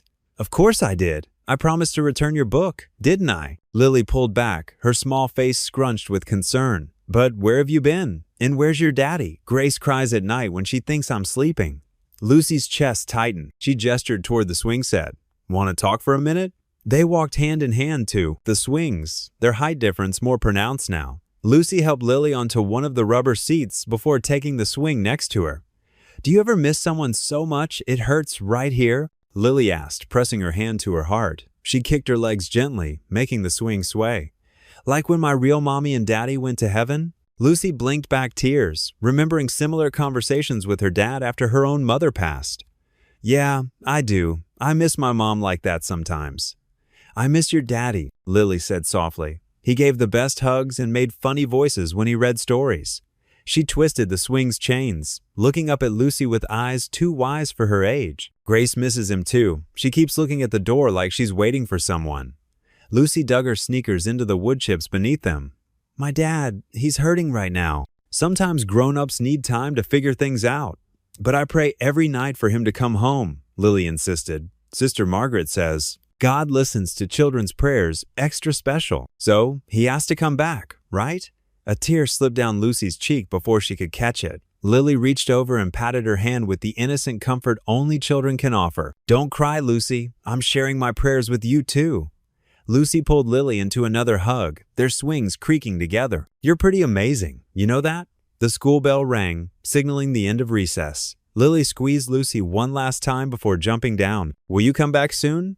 I'll try, Lucy promised, watching as Lily joined the line of students heading inside. She stayed on the swing long after the playground emptied, thinking about the way love could build bridges between the most unlikely people. That evening, Lucy sat cross-legged on her temporary bed in Mike's guest room, holding Grace's letter. She'd found it in her dad's jacket pocket while doing laundry. The envelope was still sealed, but the edges were worn, as if someone had handled it many times without opening it. Dad? She called out, hearing him pass in the hallway. Can you come here for a minute? Sam appeared in the doorway, his face tired but gentle. What's up, kiddo? She held up the letter. You haven't read it. He stiffened slightly. Lucy, I saw Lily today, she interrupted, watching his expression soften at the mention of the little girl. She prays for you every night, Dad. She thinks you'll come home. Sam sank onto the bed beside her, running a hand through his graying hair. It's not that simple. Maybe it is. Lucy pressed the letter into his hands. You taught me that running away never fixes anything. That's what Mom would say too. Sam stared at the envelope for a long moment. When did you get so wise? Must be those college prep classes, she said with a small smile. Dad, I know you're hurt, but we can't leave things like this, even if you just want to say goodbye properly. He turned the letter over in his planned hands, his fingers tracing Grace's elegant handwriting. You really think we should go back? Lucy leaned her head against his shoulder. I think we need to, for all of us. Sam was quiet for several minutes, just holding the letter and breathing slowly. Finally, he reached for his phone and dialed a number he hadn't deleted, despite everything. It rang twice before Grace's voice came through, soft and uncertain. Sam? He closed his eyes, feeling Lucy's supportive hand on his arm. I'll meet you, one last time. The park bench sat empty under a canopy of oak trees, their leaves painted in autumn colors. Grace arrived first, her designer heels clicking against the pathway. She smoothed her skirt and sat down, her fingers fidgeting with her pearl necklace. The familiar bench felt different now, less like a business meeting spot and more like neutral ground between two wounded hearts. Sam approached from the parking lot, his work boots crunching on fallen leaves. He wore his usual flannel shirt and jeans, a stark contrast to Grace's polished appearance. His face was tired, but his eyes held a calm steadiness as he took his place beside her, leaving enough space for another person between them. Thank you for coming, Grace said softly, her voice lacking its usual polish. She turned slightly toward him, her shoulders tense. I've been doing a lot of thinking these past few days. Sam nodded, his hands clasped in front of him. So have I. I need to tell you something, Grace began, her voice wavering. All my life, I've measured success by the wrong standards. Prestige, social standing, appearances. She paused, swallowing hard. I thought I was protecting my foundation's reputation, but really, I was just scared of being seen as anything less than perfect. A jogger passed by, and they waited in silence until the footsteps faded. Sam watched a squirrel dart across the path, gathering acorns for winter. You know what changed everything? Grace continued, her eyes fixed on the distance. Watching you with Lily, the way you'd sit on the floor and build block castles with her, not caring about your suit getting wrinkled, how you'd listen to her stories about magical unicorns like they were the most important things in the world. Sam's expression softened at the mention of Lily. That little girl, he started, then had to clear his throat. When she called me daddy that morning over pancakes, something shifted. For the first time since I started working at your estate, I wasn't just the handyman fixing your crown molding. I felt, he searched for the right words, real. You were always real, Sam, Grace whispered. I was the one living in a carefully constructed facade. A cool breeze stirred the leaves above them, sending a few spiraling down. Sam reached out and caught one, turning it over in his calloused hands. You know what Lucy told me yesterday? He said, his voice quiet but clear. She said, sometimes broken people don't lie, they just don't know how to be honest. He looked at Grace, then really looked at her. She's wise beyond her years, that girl. Grace's eyes welled with tears. I never meant to hurt anyone, especially not Lily. Or Lucy. I know, Sam nodded, and that's why I'm here. Not because the scandal needs fixing, or because the project needs saving. He took a deep breath. I'm here because two little girls believe in something bigger than our mistakes, and maybe they're right. Grace wiped a tear from her cheek, careful not to smudge her makeup. Can you ever forgive me? Sam was quiet for a long moment, watching the leaves dance in the breeze. "I already have," he finally said. "Not for your sake, and not even for mine, but for Lucy, who sees the good in everyone, and for Lily, who just wants her family to be whole." Grace's shoulders relaxed slightly, and she turned to face him fully. "Where do we go from here?" "I have a suggestion," Sam said, straightening up. "We start over. No contracts, no pretending, no measuring success by society's standards." He held out his hand. Just faith. In each other. In the project. In whatever this might become. Grace looked at his offered hand, strong, capable, honest. She remembered how those same hands had gently tucked Lily into bed, had fixed broken things around her house, had built dreams on paper. Just faith, she repeated, and placed her hand in his. This time, when their fingers touched, there was no discomfort to hide, no roles to play. They sat there on the bench, hands joined, watching the autumn day unfold around them. A fresh start, built not on lies or social expectations, but on something far more solid. Truth, forgiveness, and the simple wisdom of children who still believed in second chances. "The project will still need work," Grace said after a while. "We'll figure it out," Sam replied, "one brick at a time." The morning sun cast long shadows across the construction site as Sam adjusted his hard hat and surveyed the ground where Charleston's newest community housing project would soon stand. The sound of machinery filled the air, mixing with excited chatter from the gathering crowd. Grace stood nearby, looking decidedly out of place in her cream-colored pantsuit, though she'd swapped her usual heels for sensible flats. Her face glowed with anticipation as she watched the first excavator roll into position. "Ready?" Sam asked, offering her a bright yellow hard hat. Grace's perfectly manicured fingers brushed against his calloused ones as she took it. "I never thought I'd be excited about getting my hands dirty," she admitted, carefully placing the hat over her styled hair. Lucy and Lily bounced around them, both wearing matching mini hard hats. Lily clutched her favorite stuffed bunny, which now sported its own tiny construction vest, a gift from Sam that had made the little girl squeal with delight. "Can I press the button? Please, please," Lily begged, tugging at Grace's sleeve. "There isn't actually a button, sweetheart," Grace explained, kneeling to meet her goddaughter's eyes. "But you can help, mister." Sam with something even more special. Sam reached into his pocket and pulled out 4 shiny new shovels. "First dig goes to the whole family," he said, then caught himself. "I mean, to all of us." Lucy noticed her father slip and smiled knowingly at Grace, who was trying to hide the pink rising in her cheeks. The local news crews positioned their cameras as volunteers began arriving. Many carried homemade signs. "Second chances, build first homes, and Charleston's heart grows bigger." The controversy that had nearly derailed the project had transformed into something unexpected, a symbol of hope and redemption that resonated throughout the community. "Miss Wentworth," called out Janet Chen, the Channel 5 reporter who'd been following their story. "Could we get a few words before the ceremony?" Grace straightened her shoulders, preparing for another defensive interview, but Sam's steady presence beside her helped calm her nerves. To her surprise, Janet's questions took a different tone entirely. "Your foundation's housing initiative has become something of a local phenomenon," Janet began, microphone extended. "What started as a scandal has evolved into what many are calling Charleston's most inspiring community project. Did you ever imagine it would turn out this way?" Grace glanced at Sam before answering. "Sometimes our biggest mistakes lead us to our truest purpose," she said.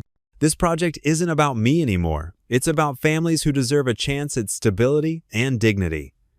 "And Mr. Nolan," Janet turned to Sam, "your original vision for this project was rejected over a year ago. Now you're not only seeing it built, but partnering with the very person who initially turned you down. That's quite a twist."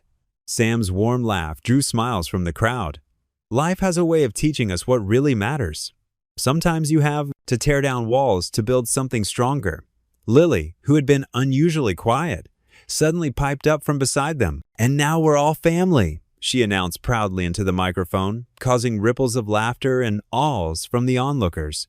The reporter's eyes sparkled. "Out of the mouths of babes," she said. "Charleston's unlikely family. I like that." After the interview, the ceremony began in earnest. Sam led Grace, Lucy, and Lily to the marked spot where the first shovel would break ground.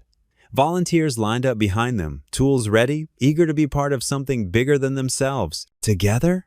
Grace whispered. "Together," Sam confirmed, and they pushed their shovels into the earth as cameras flashed and applause erupted. The next few hours flew by in a blur of activity. Grace surprised everyone by joining the volunteer line, passing boards, and carrying supplies despite her expensive outfit. Lucy and Lily became the unofficial refreshment committee, distributing water bottles and snacks to grateful workers. Sam moved from group to group, teaching basic construction skills and sharing his contagious enthusiasm for the project. Every so often, his eyes would find Grace, and they'd share a quiet smile across the bustling site. By mid-afternoon, the foundation area was marked out, and the first concrete pourings were scheduled for the next day. Volunteers began packing up their tools, exchanging phone numbers, and promises to return. The news crews captured final footage of the day's progress. As the crowd thinned, Grace found herself standing next to Sam, watching Lucy push Lily on an improvised swing they'd hung from a tree branch. Without thinking, she reached for his hand. Sam's fingers entwined with hers naturally, as if they'd been doing this forever. Neither of them spoke, but their joined hands said everything that needed saying. A few remaining photographers noticed and raised their cameras, but for once, Grace didn't care about the headlines. "Look," Lucy called out, pointing to the setting sun, painting the sky in brilliant oranges and pinks above the construction site. "It's like a standing ovation from heaven." Lily clapped her small hands. "Pretty, just like in the fairy tales." Sam squeezed Grace's hand gently, and she squeezed back. They stood there together, four people who had somehow become something more, watching the sun bless the ground where new beginnings would take root and grow. Lucy carefully measured flour into the large mixing bowl, her movements precise and deliberate, while Lily stood on the painted wooden step stool beside her, eagerly clutching a well-worn wooden spoon in both tiny hands. The kitchen in Grace's sprawling estate, usually kept pristine and formal with its gleaming marble surfaces and spotless chrome fixtures, now looked like the most wonderful kind of disaster zone. Scattered chocolate chips dotted the pristine countertops like tiny treasures, while a fine dusting of powdered sugar had somehow managed to coat nearly every surface within a 3-foot radius of their baking station. Flower handprints decorated the front of Lily's bright yellow apron, and a streak of vanilla extract glistened on Lucy's cheek where she'd absently brushed it with the back of her hand. The afternoon sunlight streaming through the tall windows caught the sugar particles in the air, making them sparkle like fairy dust as they danced around the two girls. "Is this enough?" Lily held up the ceramic mixing bowl with both hands, her small face scrunched in serious concentration as she peered down at the creamy mixture they'd been working on for the past 20 minutes. Lucy leaned over to examine their handiwork, brushing a strand of dark hair behind her ear as she considered the consistency. After a moment, she nodded approvingly. "Perfect. Now we add the vanilla extract." She reached for the small brown bottle, then helped steady Lily's eager but unsteady hand as they carefully measured out the aromatic liquid. "These cookies are going to help build homes for people who really need them. Every batch we sell at the fundraiser means another family might have a warm, safe place to sleep, like the houses Daddy Sam is building with his big tools." Lily's eyes absolutely sparkled at the mention of Sam, her whole face lighting up with pure joy and affection. "Exactly like those houses." Lucy's voice carried a warmth that matched her gentle smile. Deeply touched by how naturally and quickly Lily had started calling Sam Daddy, the words seemed to roll off the little girl's tongue without hesitation or awkwardness, as if it had always belonged there. It felt completely right somehow, like puzzle pieces that had been scattered for years finally clicking into their perfect places. Meanwhile, across town at the construction site where the future community would soon take shape, Sam sat quietly in the cab of his well-worn pickup truck, holding a wrinkled piece of paper between his calloused fingers. The letter had been rewritten so many times over the past week that the words were practically burned into his memory, each revision an attempt to capture feelings that seemed too big and too important for simple words. The setting sun painted the expansive sky in brilliant shades of deep pink and burnt orange, casting long, dramatic shadows across the partially completed foundations that dotted the cleared lot like promises waiting to be fulfilled. The rhythmic sound of heels clicking steadily against loose gravel made him lift his head from the letter. Grace approached his truck with her usual confident stride, her designer outfit somehow still completely immaculate, despite having spent the better part of the afternoon walking through the dusty, debris-scattered construction site.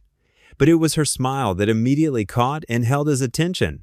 Genuine and warm, radiating from her eyes, and absolutely nothing like the careful, practiced, polished society smile she'd worn like armor when they first met all those weeks ago. "The girls called me about 20 minutes ago," Grace said with obvious amusement, gracefully leaning against the side of his truck and crossing her arms. Apparently, they've managed to turn my pristine kitchen into what Lily described as the most amazing cookie factory in the whole wide world. Sam chuckled, the sound low and warm in the evening air. Lucy's always had such a good heart. When she sets her mind on helping with something, there's no stopping her. She wants to contribute to the fundraiser in her own special way. They both do. Grace's voice noticeably softened, taking on the tender tone she seemed to reserve for talking about the children. Lily honestly hasn't stopped talking about her sister Lucy for even a single day this entire week. She's planning their matching outfits for the fundraiser dinner. Sam's weathered hand tightened protectively around the carefully folded letter, his knuckles showing white against the tan of his skin. "Grace, could we maybe walk for a bit? There's something I need to share with you." They made their way slowly and deliberately through the organized chaos of the construction site, stepping carefully around stacked lumber and avoiding the scattered tools that would be secured before nightfall. They walked past the skeletal wooden frames that would soon become sturdy walls and welcoming doorways, homes where families would build memories and find safety. The gentle evening light cast their moving shadows long and intertwined across the packed earth, merging their silhouettes into one unified shape that seemed to stretch toward the horizon. "Do you remember that first day when you tried to hire me as your handyman?" Sam asked after several minutes of comfortable silence, his voice carrying a note of fond nostalgia. Grace laughed softly, the sound musical in the quiet evening air. "You mean when I desperately tried to convince you to be my temporary fake husband instead? That was possibly the most embarrassing conversation of my entire adult life." That conversation, too. Sam's smile crinkled the corners of his eyes. "I was so incredibly angry and hurt when I first discovered you'd rejected my housing proposal without even a proper meeting. I felt like you'd dismissed everything I'd worked for without giving it a fair chance. But now," he paused to gesture broadly at the construction taking shape around them, the foundations and frames that represented hope and new beginnings. "Now, I find myself genuinely grateful for every single mistake, every wrong turn, every moment of confusion that somehow led us here to this exact place." They came to a natural stop at the edge of the property, where a magnificent old oak tree spread its massive, gnarled branches wide like welcoming arms, creating a canopy of green leaves that rustled gently in the evening breeze. Sam reached into his shirt pocket and pulled out the letter, now slightly crumpled from his nervous handling and constant folding and unfolding throughout the day. "I wrote something for you," he said, his voice quiet but steady with determination. "I know I'm not particularly good with fancy words or grand romantic gestures like the men you're probably used to, but I needed to say these things properly to get them exactly right." Grace accepted the letter with hands that trembled slightly, whether from emotion or anticipation, she couldn't say. Sam watched intently as her eyes moved carefully across the page, taking in his thoughtfully chosen words about partnership and commitment, about building something real and lasting together, about how their initially pretend family had somehow transformed into the most genuine and precious thing in his entire life. He'd written extensively about Lucy's smile, returning with a brightness and joy he hadn't seen since her mother's peaceful passing 3 years ago. About little Lily's innocent bedtime prayers for a daddy being answered in ways none of them could have possibly expected or planned. About how Grace's gentle but determined presence in their lives felt like finally coming home after what seemed like an endless, lonely journey through grief and uncertainty. Grace's eyes welled with unshed tears as she read the final paragraphs, where Sam asked not for a traditional marriage proposal with pressure and expectations, but for true partnership, in raising their beloved girls with love and wisdom, in building safe homes for families who desperately needed them, in facing together whatever unexpected challenges and joys life might bring their way. He asked her to build a life alongside him, one precious day at a time, with faith and trust as their unshakable foundation. "Sam," she whispered, her voice thick with emotion as she looked up from the carefully written words. In that transformative moment, bathed in golden evening light, she wasn't the polished socialite who graced magazine covers, or the successful businesswoman who commanded boardrooms with authority. She was simply Grace, a woman who had finally found her way home through the most unexpected door imaginable. Taking a step closer until she could feel the warmth radiating from his presence, Grace placed one gentle hand on his chest, right over his steadily beating heart. "I've been waiting my whole life to come home, Sam. I just never knew what home really looked like until now." Their kiss was tender and unhurried, filled with unspoken promises of healing and hope for the future. The setting sun painted them both in liquid gold, while somewhere back in Grace's kitchen, two flour-dusted girls, covered in chocolate and dreams, planned their family's bright tomorrow. In that perfect moment, standing together amid the wooden frameworks of future homes, they had built something far more precious and enduring than any physical structure. A foundation of deep love, hard-won trust, and beautiful second chances that would last far longer than any building ever could. The gentle evening breeze carried the familiar sense of fresh sawdust and infinite new beginnings, while their shadows stretched long and joined across the ground, united as one in the fading golden light. While Lucy and Lily worked on their cookie dough, Lily spotted an envelope peeking out from Sam's jacket draped over a kitchen chair. With flour-covered fingers, she plucked it out, curiosity sparkling in her eyes. "Look, Lucy, it has Mommy Grace's name on it." Lily waved the envelope. Lucy's eyes widened. "Lily, we shouldn't." But Lily had already pulled out the letter, her 7-year-old enthusiasm impossible to contain. Her lips moved slowly as she read the words she understood. "Dear Grace," and "partnership," and "family. They're getting married." Lily squealed, jumping up and down, sending a cloud of flour into the air. Like a real fairy tale. Lucy tried to grab the money. Letter. "Lily, that's private." But Lily was already racing through the house, letter clutched to her chest, leaving tiny footprints in her wake. Mommy Grace and Daddy Sam are getting married. The next morning at Lily's elementary school, the excitement bubbled over. During show and tell, Lily stood in front of her class, practically bouncing. "My daddy wrote my mommy the most beautiful letter," she announced proudly. "They're going to be together forever, just like in the movies." Her teacher, Mrs. Bennett, smiled kindly. "That's wonderful, Lily. Is this the same gentleman who's been picking you up from school?" "Yes, he's my real daddy now, and Lucy's going to be my real sister." Lily's eyes sparkled with pure joy. The news spread through the school like wildfire, as children's news often does. By pickup time, several parents were discussing it in the carpool line. When Sam arrived to collect Lily, 3 mothers approached to congratulate him. Sam's face flushed with confusion. "I'm sorry, what?" "The wedding," Lily told everyone today. "We're so happy for you and Miss Wentworth." Back in the car, Sam gently asked Lily about her day. She bounced in her car seat, retelling how she'd shared their special news with her whole class. "Sweetheart," Sam said carefully, "did you read the letter in my jacket?" Lily's excitement dimmed slightly. "Was that bad?" Sam parked the car in Grace's driveway and turned to face her. "That letter was private, honey. And while I did ask Grace something very important, it wasn't exactly about marriage." Lily's lower lip trembled. But you love her, right?" Sam's expression softened. "Yes, I do, very much. And I love you too.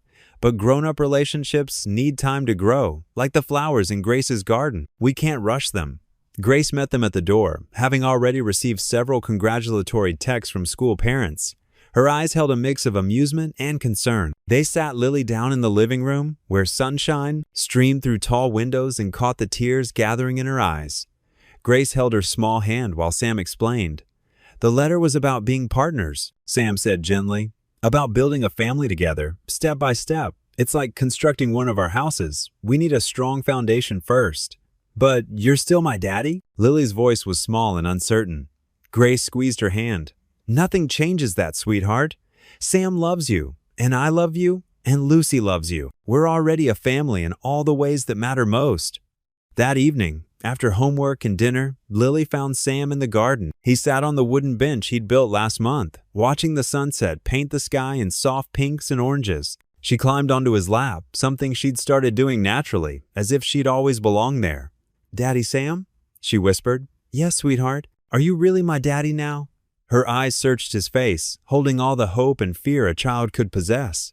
Sam wrapped his arms around her, his heart full. "Yes, sweetheart. Forever, if you'll have me." Lily buried her face in his shirt, breathing in the familiar scent of sawdust and safety. "I want that more than anything." Later that night, Lucy and Lily lay in Lucy's bed, having convinced their parents to let them have a sleepover. The room was dark except for a small nightlight casting star shapes on the ceiling. "I'm sorry I made everyone think they were getting married," Lily whispered. Lucy squeezed her hand. "It's okay. Sometimes when you want something so much, it feels real already." "Do you think they will, someday?" "I think," Lucy said thoughtfully, "that real love is better than fairy tales. Because it's messy and takes time, but it's true. The girls fell silent, their small hands still clasped together. Soon, their breathing evened out as they drifted to sleep. Two sisters in all but name, holding onto each other and their shared dreams of family. Sam and Grace found them like that an hour later, Lily's dark curls mixed with Lucy's straight brown hair on the pillow, their hands still joined even in sleep. They stood in the doorway, watching their daughter's peaceful faces. Grace leaned her head against Sam's shoulder, and he wrapped an arm around her waist. No words were needed. The letter in his jacket pocket had asked for exactly this. Not a fairy tale, but something far more precious. A real family, built on truth and trust and time. The morning sun filtered through Charleston's ancient oak trees, casting intricate patterns of dappled shadows across the community center's freshly mowed lawn. Wooden folding chairs had appeared mysteriously overnight, arranged in perfectly neat rows that stretched beneath the sprawling canopy. Paper lanterns in soft pastels hung from thick, gnarled branches, swaying gently like peaceful prayers in the warm spring breeze. The air carried the sweet perfume of blooming jasmine and the earthy scent of Spanish moss. Sam stood in his workshop, hands slightly trembling as he examined his reflection in the dusty mirror propped against his workbench. He wore his best navy button-down shirt, actually pressed this time thanks to Lucy's careful attention, and clean khaki pants that didn't bear the usual traces of sawdust and wood stain. No tuxedo, no fancy designer suit like the ones he'd seen Grace's circle wear. Just Sam, exactly as he was, exactly as God had made him. The mirror showed a man who'd been broken, but was healing. Lines around his eyes spoke of both sorrow and newfound joy. His calloused hands, strong from years of building homes for others, now shook with the anticipation of building something entirely new. A real marriage, a real family. Dad? Lucy's voice drifted through the workshop door as she poked her head inside, her face practically glowing with barely contained excitement. You might want to come outside. What's going on out there? Sam raised an eyebrow, brushing a final speck of sawdust from his sleeve. Through the window, he could hear the soft murmur of voices and what sounded like children laughing. Sounds like half the neighborhood's gathered in our yard. Oh, nothing much. Lucy's grin widened until her whole face seemed to shine. Just about half of Charleston waiting out there to surprise you and Grace. Maybe the whole town, actually. Sam's heart skipped a beat, then began racing. What do you mean, surprise us? A flutter of nervousness mixed with anticipation stirred in his chest. After everything they'd been through, the scandal, the judgment, the slow rebuilding of trust, he couldn't imagine what the community might have planned. Come on! Lucy grabbed his arm, practically bouncing on her toes with the kind of excitement that reminded him of when she was little. They'd been planning this for weeks. Pastor Boone helped organize everything. Even Mrs. Peterson brought her famous sweet tea. Outside, Sam stepped into the warm morning light and his jaw dropped. The sight before him made his throat tighten with emotion. Dozens of familiar faces beamed back at him. Weathered hands of volunteers from the housing project who'd worked beside him in the scorching sun, well-dressed donors who'd stuck by them through the worst of the scandal, families from church whose children had played in his workshop, and neighborhood kids whose bicycles he'd repaired countless times. At the center of it all stood a simple wooden arch he'd built just last month for a young couple's backyard wedding, now draped with cascading wildflowers that Lucy and some of the church ladies must have gathered at dawn. White roses intertwined with native honeysuckle, creating a canopy that was both elegant and perfectly Charleston. We couldn't wait anymore. Mrs. Peterson announced from her lawn chair in the front row, her weathered face creased with joy. The elderly woman had been their neighbor for years, bringing casseroles after Sam's wife died and watching Lucy after school. You two needed a little push. Love like yours shouldn't wait for perfect timing. Before Sam could find his voice to respond, the soft sound of car tires on gravel drew everyone's attention. Grace stepped out of her modest sedan. She'd traded the luxury car for something more practical months ago, looking every bit as surprised as Sam felt. She wore a simple blue sundress that complemented her eyes, her usually perfect hair loose and flowing around her shoulders in soft waves. The morning light caught the subtle sheen of tears already gathering in her eyes. Lily bounced beside her like a spring lamb, clutching a small wicker basket overflowing with flower petals that someone had clearly prepared for her. The little girl's face radiated pure joy, her earlier sadness replaced by the kind of hope that only children possess so completely. What is all this? Grace whispered as she approached Sam, her voice thick with emotion. Her fingers reached out instinctively, finding his hand and holding tight. I thought we were just coming by to check on the workshop. Apparently, we're having a commitment ceremony. Sam chuckled softly, his own voice rough with unexpected emotion. Lucy and half of Charleston seem to have conspired against us. You okay with that? Grace's eyes welled up, tears threatening to spill over. She looked around at the faces surrounding them, people who'd watched their journey from pretense to genuine love, who'd seen them stumble and rise again. More than okay, she managed, squeezing his hand. I can't think of anything more perfect. Pastor Boone stepped forward from the crowd, his well-worn Bible in hand and his grandfatherly face creased with the kind of smile that had comforted countless souls. Nothing formal today, he assured them with a warm chuckle. No legal papers or fancy certificates, just love and community bearing witness to what God's already written on your hearts. The gathering was everything. Their fake marriage ceremony at Grace's mansion wasn't. Genuine, humble, and filled with the kind of raw emotion that couldn't be purchased or performed. Children sat cross-legged on colorful quilts spread over the grass, some braiding dandelions, while others simply stared up at the adults with wide, wondering eyes. Someone's golden retriever wandered through the chairs with tail wagging, completely at ease in the loving chaos. The spring breeze carried not just the scent of magnolias, but the sound of genuine laughter and whispered prayers. When Pastor Boone gestured for them to speak their hearts, Sam stepped forward first. The crowd fell silent, even the children sensing the sacred moment. His voice was steady and clear, carrying across the gathering like a bell. Grace, he began, his eyes never leaving her face. You hired me to fix broken things in your house. But somewhere between replacing floorboards and painting walls, you ended up fixing the broken places in me instead. You and Lily showed me that love doesn't end with loss. It just waits patiently for the right moment to bloom again, like these oak trees that weather every storm and still grow stronger. Grace wiped away a tear that had escaped, her free hand still clutching his as if he might disappear. When she spoke, her voice carried the strength she'd discovered in these months of learning what real love looked like. Sam, you taught me that real worth isn't measured in square footage or social standing or bank account numbers. It's measured in the strength of your character and the truth in your promises. You and Lucy didn't just help me build houses for families in need. You helped me build something more precious than any mansion I ever owned. You helped me build a family built on love, not pretense, the crowd murmured softly, many dabbing at their own eyes. But then Lily tugged insistently at Grace's dress, her small voice piping up with childlike determination. Can I say something too, please? Gentle laughter rippled through the gathering as Grace lifted the little girl onto her hip. Lily's voice rang out clear and sweet, carrying the simple truth that adults often made complicated. I always prayed for a daddy who could fix things when they broke, she announced to the crowd with 7-year-old solemnity. But Sam fixed our hearts instead. That's even better than fixing toys or bicycles.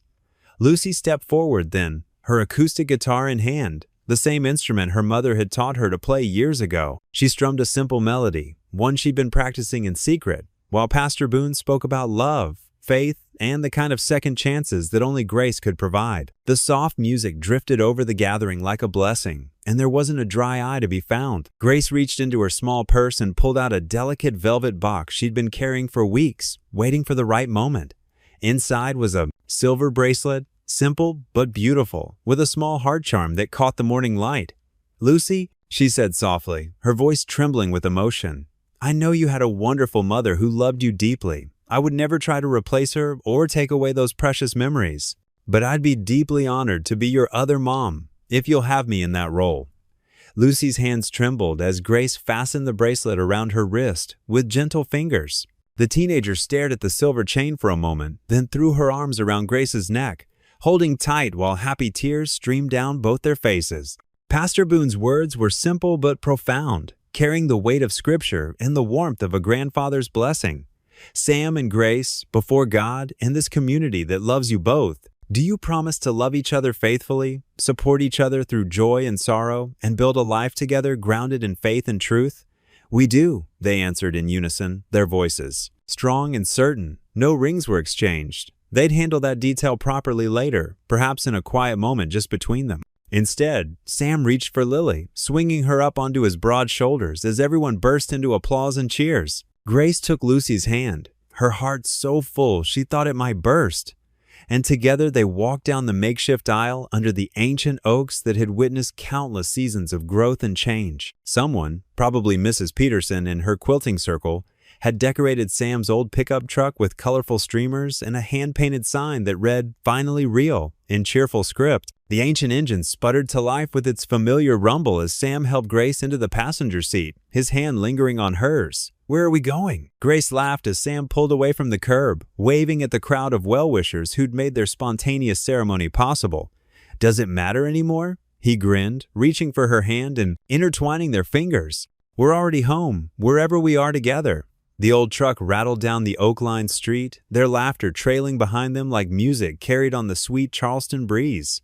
Through the rearview mirror, Sam could see Lucy and Lily waving enthusiastically, their faces glowing with the kind of joy that comes from witnessing love triumph over fear. The girls would join them later for a family dinner, their first official meal as a real family. But for now, this golden moment belonged to just the two of them and the promise of all the tomorrows they'd build together. The autumn breeze rustled through the newly planted saplings, lining the freshly paved walkway. Sam Nolan stood beside Grace, watching as Michelle Torres, a young single mother, clutched her house keys with trembling fingers. Her 7-year-old son Diego bounced excitedly beside her, his backpack still on from school. "I can't believe this is really happening," Michelle whispered, her voice thick with emotion. She'd been living in her cousin's cramped apartment for the past year, working 2 jobs to save for a place of their own. Sam stepped forward, his work boots leaving prints in the fresh mulch. "Would you like to do the honors?" he asked, gesturing to the dark blue door with its gleaming brass knocker. Diego tugged at his mother's sleeve. "Can I do it, Mama, please?" Michelle nodded, handing the key to her son. Grace squeezed Sam's hand as they watched Diego struggle with the lock for a moment before the door swung open with a satisfying click.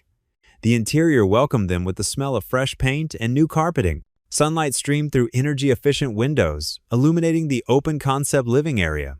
The kitchen featured modest but sturdy appliances, and built-in shelving lined one wall, all crafted by Sam's hands. "Look, Mama!" Diego ran to the window seat in the living room. "I can read here and watch the birds." Michelle's eyes welled up as she took in the space. "It's perfect," she managed. "I never thought." Grace stepped forward, her designer instincts evident in the thoughtful touches throughout the home. The cheerful yellow accent wall, the clever storage solutions, the durable but attractive flooring. "Every family deserves a beautiful place to call home," she said softly. They moved through the house, showing Michelle and Diego each carefully planned feature. The 2 bedrooms were painted in soothing colors, with Diego's room sporting a built-in desk for homework. The bathroom had a deep tub and plenty of storage, while the laundry area included a folding station and organizers. "And this," Sam said, leading them to the small backyard, "is your garden space. We've prepared the soil, and there's a starter kit for vegetables in the shed." Diego's eyes widened. "We can grow our own food?" "Just like we talked about in the community meetings," Grace confirmed, smiling at his enthusiasm. "And Michelle, remember, there's a monthly gardening workshop at the center." They returned to the living room, where Sam paused near the entryway. He'd been quiet for the last few minutes, his thoughts elsewhere. Grace noticed his expression and knew exactly what was coming. "There's one more thing we'd like to show you," she said gently, leading them to a wall near the front door. A simple bronze plaque hung there, its surface catching the afternoon light. Michelle stepped closer to read the inscription. "In loving memory of Sarah Nolan, who believed every family deserves a place to call home, may her dream live on in these walls." Sam's throat tightened as he looked at the plaque. Grace's hand found his again, her thumb tracing small circles on his palm. She could feel the slight tremor in his fingers. "Sarah was my late wife," Sam explained, his voice soft but steady. "She used to say that a house wasn't just walls and a roof. It was a foundation for dreams." She'd sketch house plans on napkins during her hospital stays, talking about how someday we'd build homes for families who needed them. Michelle reached out and touched the plaque gently. "Thank you for sharing her dream with us," she said. "I promise to honor her memory by making this a real home." Diego looked up at Sam with solemn eyes. "Was she an angel?" Sam knelt down to the boy's level. "You know what? I think she still is. And I bet she's smiling right now, seeing you and your mama starting your new chapter here." Grace watched as Sam interacted with Diego, her heart full. She remembered the day she'd first met him, how she'd dismissed him as just another handyman. Now she knew better. He was a builder of not just houses, but of hope. Michelle was walking around the living room again, running her hands over the smooth walls, already planning where to place the few pieces of furniture they owned. "I can't wait to tell my mama," she said. "She's been so worried about us." "The moving truck should be here within the hour," Grace reminded her. "And remember, the community welcome dinner is tonight at 6. Everyone's excited to meet you properly." Diego tugged at his mother's sleeve again. "Can I go pick my room now? For real?"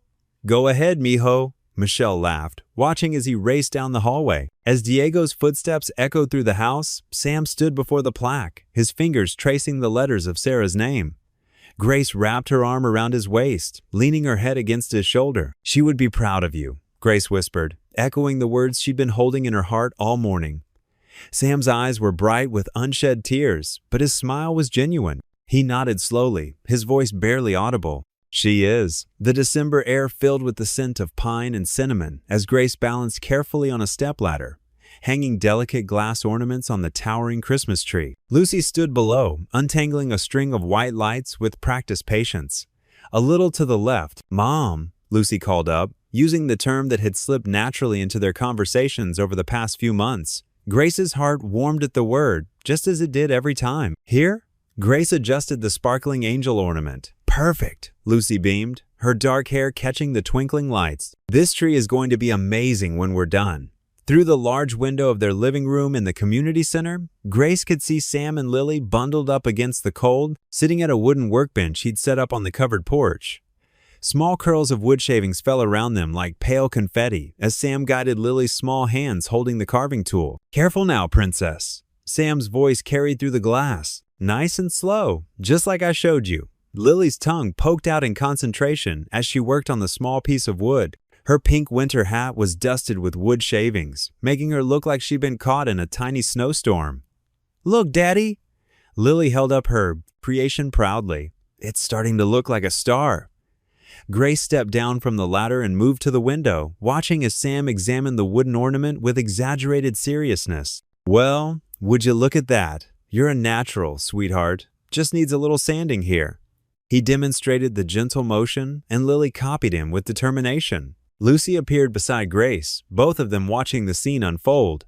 "He's so good with her," Lucy said softly, "just like he was with me when Mom died. He always knows exactly what someone needs." Grace squeezed Lucy's shoulder. "That's one of the many reasons I fell in love with him."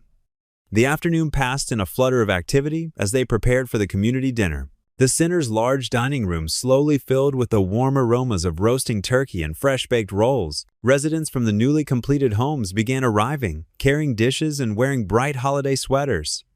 Michelle Torres and her son Diego came in from the cold, their cheeks pink from the winter air. "We brought tamales," Diego announced proudly, holding up a covered dish. "Mama's special recipe." More families filtered in. The Washingtons with their twins, elderly Mr. Chen, who'd become everyone's honorary grandfather, and Sarah Miller, a young teacher who'd moved in last month. The room hummed with conversation and laughter as people settled around the long tables Sam had built himself. Before the meal, Sam stood and gently tapped his glass. The room quieted as he cleared his throat. "A year ago, I was just a handyman with a dream of building something meaningful. Now, looking around this room, I see that dream has become so much more than houses. It's become a family." His eyes met Grace's across the room. And speaking of family, Grace rose and joined him, reaching into her pocket. "Lily, sweetheart, could you come here?" Lily bounced up from her seat next to Lucy, her eyes bright with curiosity. Grace knelt down to her level and pulled out a small velvet box. "This is for you, my sweet girl." Grace opened the box to reveal a delicate silver locket. "Look inside." Lily's small fingers worked the clasp, and her eyes widened at the inscription. "Chosen, loved, home," she read carefully, then looked up at Grace with tears sparkling in her eyes. "Like me?" "Yes, my darling, just like you." Grace's voice wavered as she helped Lily fasten the necklace. Because family isn't just about who we're born to, it's about who we choose to love and who chooses to love us back. Sam wrapped his arms around both of them, and Lucy joined the embrace. Around them, the room burst into applause, and a few emotional sniffs could be heard. The evening progressed with shared meals, stories, and carols. Children ran between the tables playing tag while parents chatted over coffee and pie. Through the windows, they could see the first snowflakes beginning to fall, turning the world outside into a gentle wonderland. As the party wound down and the last guests headed home through the softly falling snow, the four of them settled in front of the crackling fireplace in the center's cozy sitting room. Lily curled up in Sam's lap, her new locket gleaming in the firelight as she dozed. Lucy leaned against Grace's shoulder, both of them covered in a warm blanket. "Look," Lucy whispered, pointing to the window. "The snow's getting heavier." They watched in comfortable silence as the flakes danced past the window, coating the world in pristine white. The fire popped and crackled, casting warm shadows across their faces. Sam reached over and took Grace's hand, their fingers intertwining naturally, perfectly, like they'd always been meant to find each other. The wooden star Lily had carved earlier sat proudly on the mantel, slightly crooked, but full of love, catching the flickering firelight. Below it, stockings hung in a row, no longer four separate people, but one family, brought together by chance, choice, and love. The snow continued to fall outside their window, each flake a tiny miracle, just like the larger miracle of their unlikely family finding its way home to each other. The grand ballroom of the Charleston Heritage Hotel sparkled with the same opulent chandeliers and gleaming marble floors as the year before. But Grace Wentworth stood in front of her mirror, feeling like a completely different woman. Her fingers smoothed down the midnight blue silk gown, simpler than last year's designer piece, but somehow more elegant. "You look beautiful," Sam said from the doorway, adjusting his bow tie. He'd grown more comfortable in formal wear, but still carried himself with that down-to-earth genuineness that had first caught her attention. Grace smiled at his reflection. "Hard to believe it's been a year since we danced here. When I was your fake husband?" Sam's eyes crinkled with amusement. "Feels like another lifetime." Lucy appeared behind them, looking grown-up in her first formal dress. "Dad, Lily needs help with her shoes. She says only you can tie the bows right." Sam chuckled and headed down the hall. Grace watched him go, her heart full. The past year had transformed everything, not just their relationship, but her entire worldview. The Foundation's annual gala used to be about impressing donors and maintaining an image. Now it was about sharing genuine hope. The ballroom hummed with conversation as they arrived. Grace noticed several faces from last year, but their reactions were different. Instead of the usual social posturing, she received warm smiles and genuine greetings. Word had spread about the housing project's success, and even former critics had come around. Lily tugged at Grace's hand. "Can I sit with Lucy at the big table?" "Of course, sweetheart." Grace smoothed Lily's curls. "Just remember what we practiced about fancy dinner manners." I know. Small bites and napkin on my lap." Lily skipped off to join her sister, their matching dresses swishing. Sam squeezed Grace's hand. "Ready for your speech?" She took a deep breath. Different kind of nervous this time. Good nervous. The evening progressed through dinner and preliminary presentations. Grace noticed how naturally Sam chatted with everyone around him, from CEOs to the waiting staff. He didn't need coaching anymore. His authentic warmth drew people in. When it was time for her keynote address, Grace approached the podium with steady steps. The spotlight felt warmer than she remembered. "A year ago, I stood on this stage and talked about success metrics and funding goals," she began. "I had everything perfectly scripted, just like I thought my life should be." A knowing chuckle rippled through the crowd. But life has a way of unraveling our perfect scripts. Sometimes that unraveling is exactly what we need. She caught Sam's eye in the audience. He nodded encouragingly. "Many of you know parts of our story, the headlines, rumors, the scandal. But tonight, I want to share something different. I want to talk about healing." Grace described the housing project not with statistics, but with stories. She told them about Maria, a single mom who'd moved in last month and now had a safe place to raise her kids. About Jorge, who finally had a stable address to put on job applications. About communities coming together to build something lasting. "A year ago, I measured success by numbers in a spreadsheet. Now I measure it by the light in a child's eyes when they see their new home, by the tears of joy when a parent can finally give their kids a backyard." Her voice grew soft but strong. "I measured love by status and appearance. Now I measure it by morning coffee shared in comfortable silence, by bedtime stories and homework help, by the simple act of showing up for each other every day." She could see misty eyes in the audience. Sam wasn't even trying to hide his tears. Life rarely goes according to plan. Grace continued. "Sometimes our first chapters end in ways we never expected, but I've learned something beautiful. Sometimes your second chapter is your best. Because it's written with wisdom, with humility, and with a heart that's learned how to truly love. The applause that followed wasn't the polite society clapping she was used to. It was genuine, emotional, and sustained. As she stepped down from the podium, several people reached out to squeeze her hand or pat her shoulder. Later, as the orchestra began playing a familiar waltz, Sam appeared at her side. "May I have this dance, Mrs. Nolan?" Grace smiled at the name. Not yet official, but soon. Always. They moved onto the dance floor, his hand warm and steady at her waist. It was the same song they'd danced to a year ago, when everything between them had been pretense and uncertainty. "Remember how nervous we were last time?" she whispered. "Terrified," Sam admitted with a soft laugh. "Afraid I'd step on your dress, or say the wrong thing." "And now?" He pulled her closer, their movements perfectly in sync. "Now I'm just grateful for second chances, for healing, for you." Grace rested her head on his shoulder as they swayed to the music. Across the room, she could see Lucy and Lily sharing cookies at their table, giggling together like real sisters. The sight made her heart swell. "Thank you," she murmured against Sam's jacket. "For what?" "For seeing past my walls, for giving me a chance to be real." Sam's hand tightened on hers as they turned. Other couples danced around them, but Grace barely noticed. In this moment, their world had narrowed to just this: the music, the gentle movement, and the profound rightness of being in each other's arms. The song should have ended, but they kept dancing. No one seemed to mind. Grace closed her eyes, letting herself sink into the peace of belonging. There was no need to impress anyone, no need to maintain an image, just the quiet joy of being exactly where she was meant to be. Sam hummed along with the music, the vibration soft against her cheek.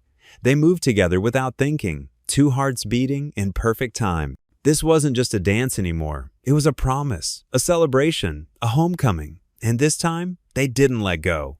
The morning sun painted long shadows across the empty lot where Charleston's newest housing block would soon rise. Construction equipment stood ready, their yellow paint gleaming against the backdrop of towering oak trees draped in Spanish moss. A gentle breeze carried the scent of jasmine and fresh coffee from the gathering crowd. Sam Nolan adjusted his worn work boots, watching as families began to arrive for the groundbreaking ceremony. Some were future residents, others supporters, all wearing bright smiles that matched the morning light. His calloused hands held a small pink hammer, its handle decorated with butterfly stickers. "Is it time yet, Daddy?" Lily bounced on her toes beside him, her dark curls tied back with ribbons that matched her sundress. At 7 years old, she had grown taller, but her eyes still held that same magical spark that had first melted his heart. "Almost, sweetheart," Sam said, kneeling down to her level. "Remember what we practiced?" Lily nodded solemnly. "Hit the ground 3 times and say, 'Welcome home.' That's my girl." He handed her the hammer, watching her clutch it with determined little fingers. Lucy appeared beside them, her college acceptance letter folded carefully in her back pocket. She'd been carrying it everywhere since it arrived last week. "The camera crew is setting up," she said, adjusting her Charleston University cap. "And Grace is finishing up with the donors." Sam's heart swelled as he watched his older daughter. She'd grown so much this past year, not just in height, but in wisdom. The way she'd embraced their new family, how she'd helped Lily adjust, how she'd supported his journey back to love, it all made him prouder than any building he'd ever raised. "You nervous about leaving for college?" he asked softly. Lucy smiled, the same gentle smile her mother used to have. "A little, but I'm only across town. Besides," she glanced at Grace, who was making her way toward them. "I've got 2 homes now." Grace joined their small circle, looking elegant as always in her tailored blazer, but with a softness that hadn't been there before. She'd traded her designer heels for practical flats, perfect for walking construction sites. Her hand found Sam's naturally, their fingers intertwining. "The crew's ready," she said, giving his hand a squeeze. "They want some footage before the official ceremony." A young reporter approached with her cameraman, microphone ready. "Mr. and Mrs. Nolan, we'd love to get your thoughts on what today means for the community." Sam and Grace exchanged a look at the Mrs. Nolan. They still weren't officially married, but somehow it felt right, natural, like everything else had become between them. "The cameras are rolling," the reporter said. "Mr. Nolan, what would you say built this community?" Sam looked at his family, Lucy standing tall and proud, Lily clutching her pink hammer, Grace's hand warm in his, and smiled.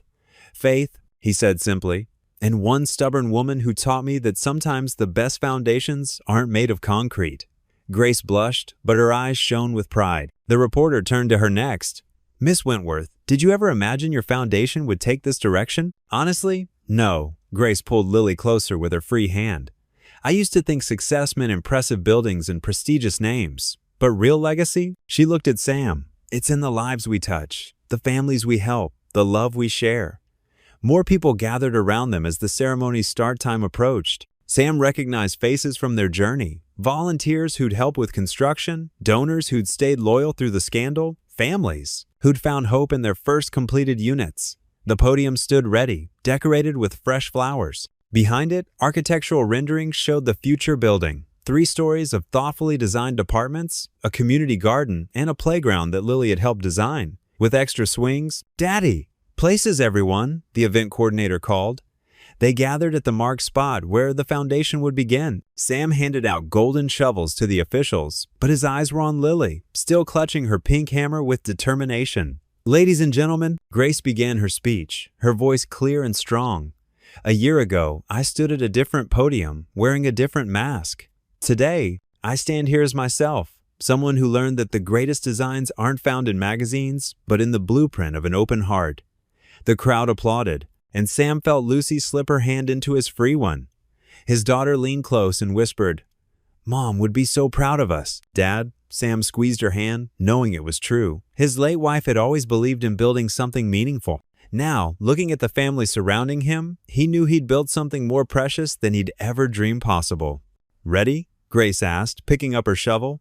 Together, they broke ground. Lily's pink hammer hit the earth 3 times, her voice ringing out clear and sweet. "Welcome home! Welcome home! Welcome home!" Laughter and cheers erupted from the crowd. Camera flashes captured the moment, Sam and Grace with their shovels, Lucy beaming beside them, Lily celebrating with her hammer raised high. But the cameras couldn't capture the feeling in Sam's heart. The absolute certainty that this was exactly where he was meant to be. As dusk began to paint the sky in soft oranges and pinks, the crowd thinned out. Families lingered, sharing stories and dreams of their future homes. Lucy taught Lily how to make daisy chains in the grass, while Sam and Grace stood, together, watching their daughters. Grace leaned against Sam's shoulder, her voice soft with contentment. "This is home," she whispered. And Sam knew she wasn't just talking about the building they'd break ground for. She meant this, their family, their love, their shared purpose, all of it. Sam wrapped his arm around her waist, holding her close as the first stars began to appear in the darkening sky. Around them, the sound of children's laughter mixed with adult conversation, creating a symphony of community, of belonging, of love. What would you do if you were in their place? Comment your answer below and let's see how you'd rewrite the ending. If you enjoyed the story of Sam Nolan, I handpicked the next story that you will enjoy. Please don't miss this one. Click here to watch it.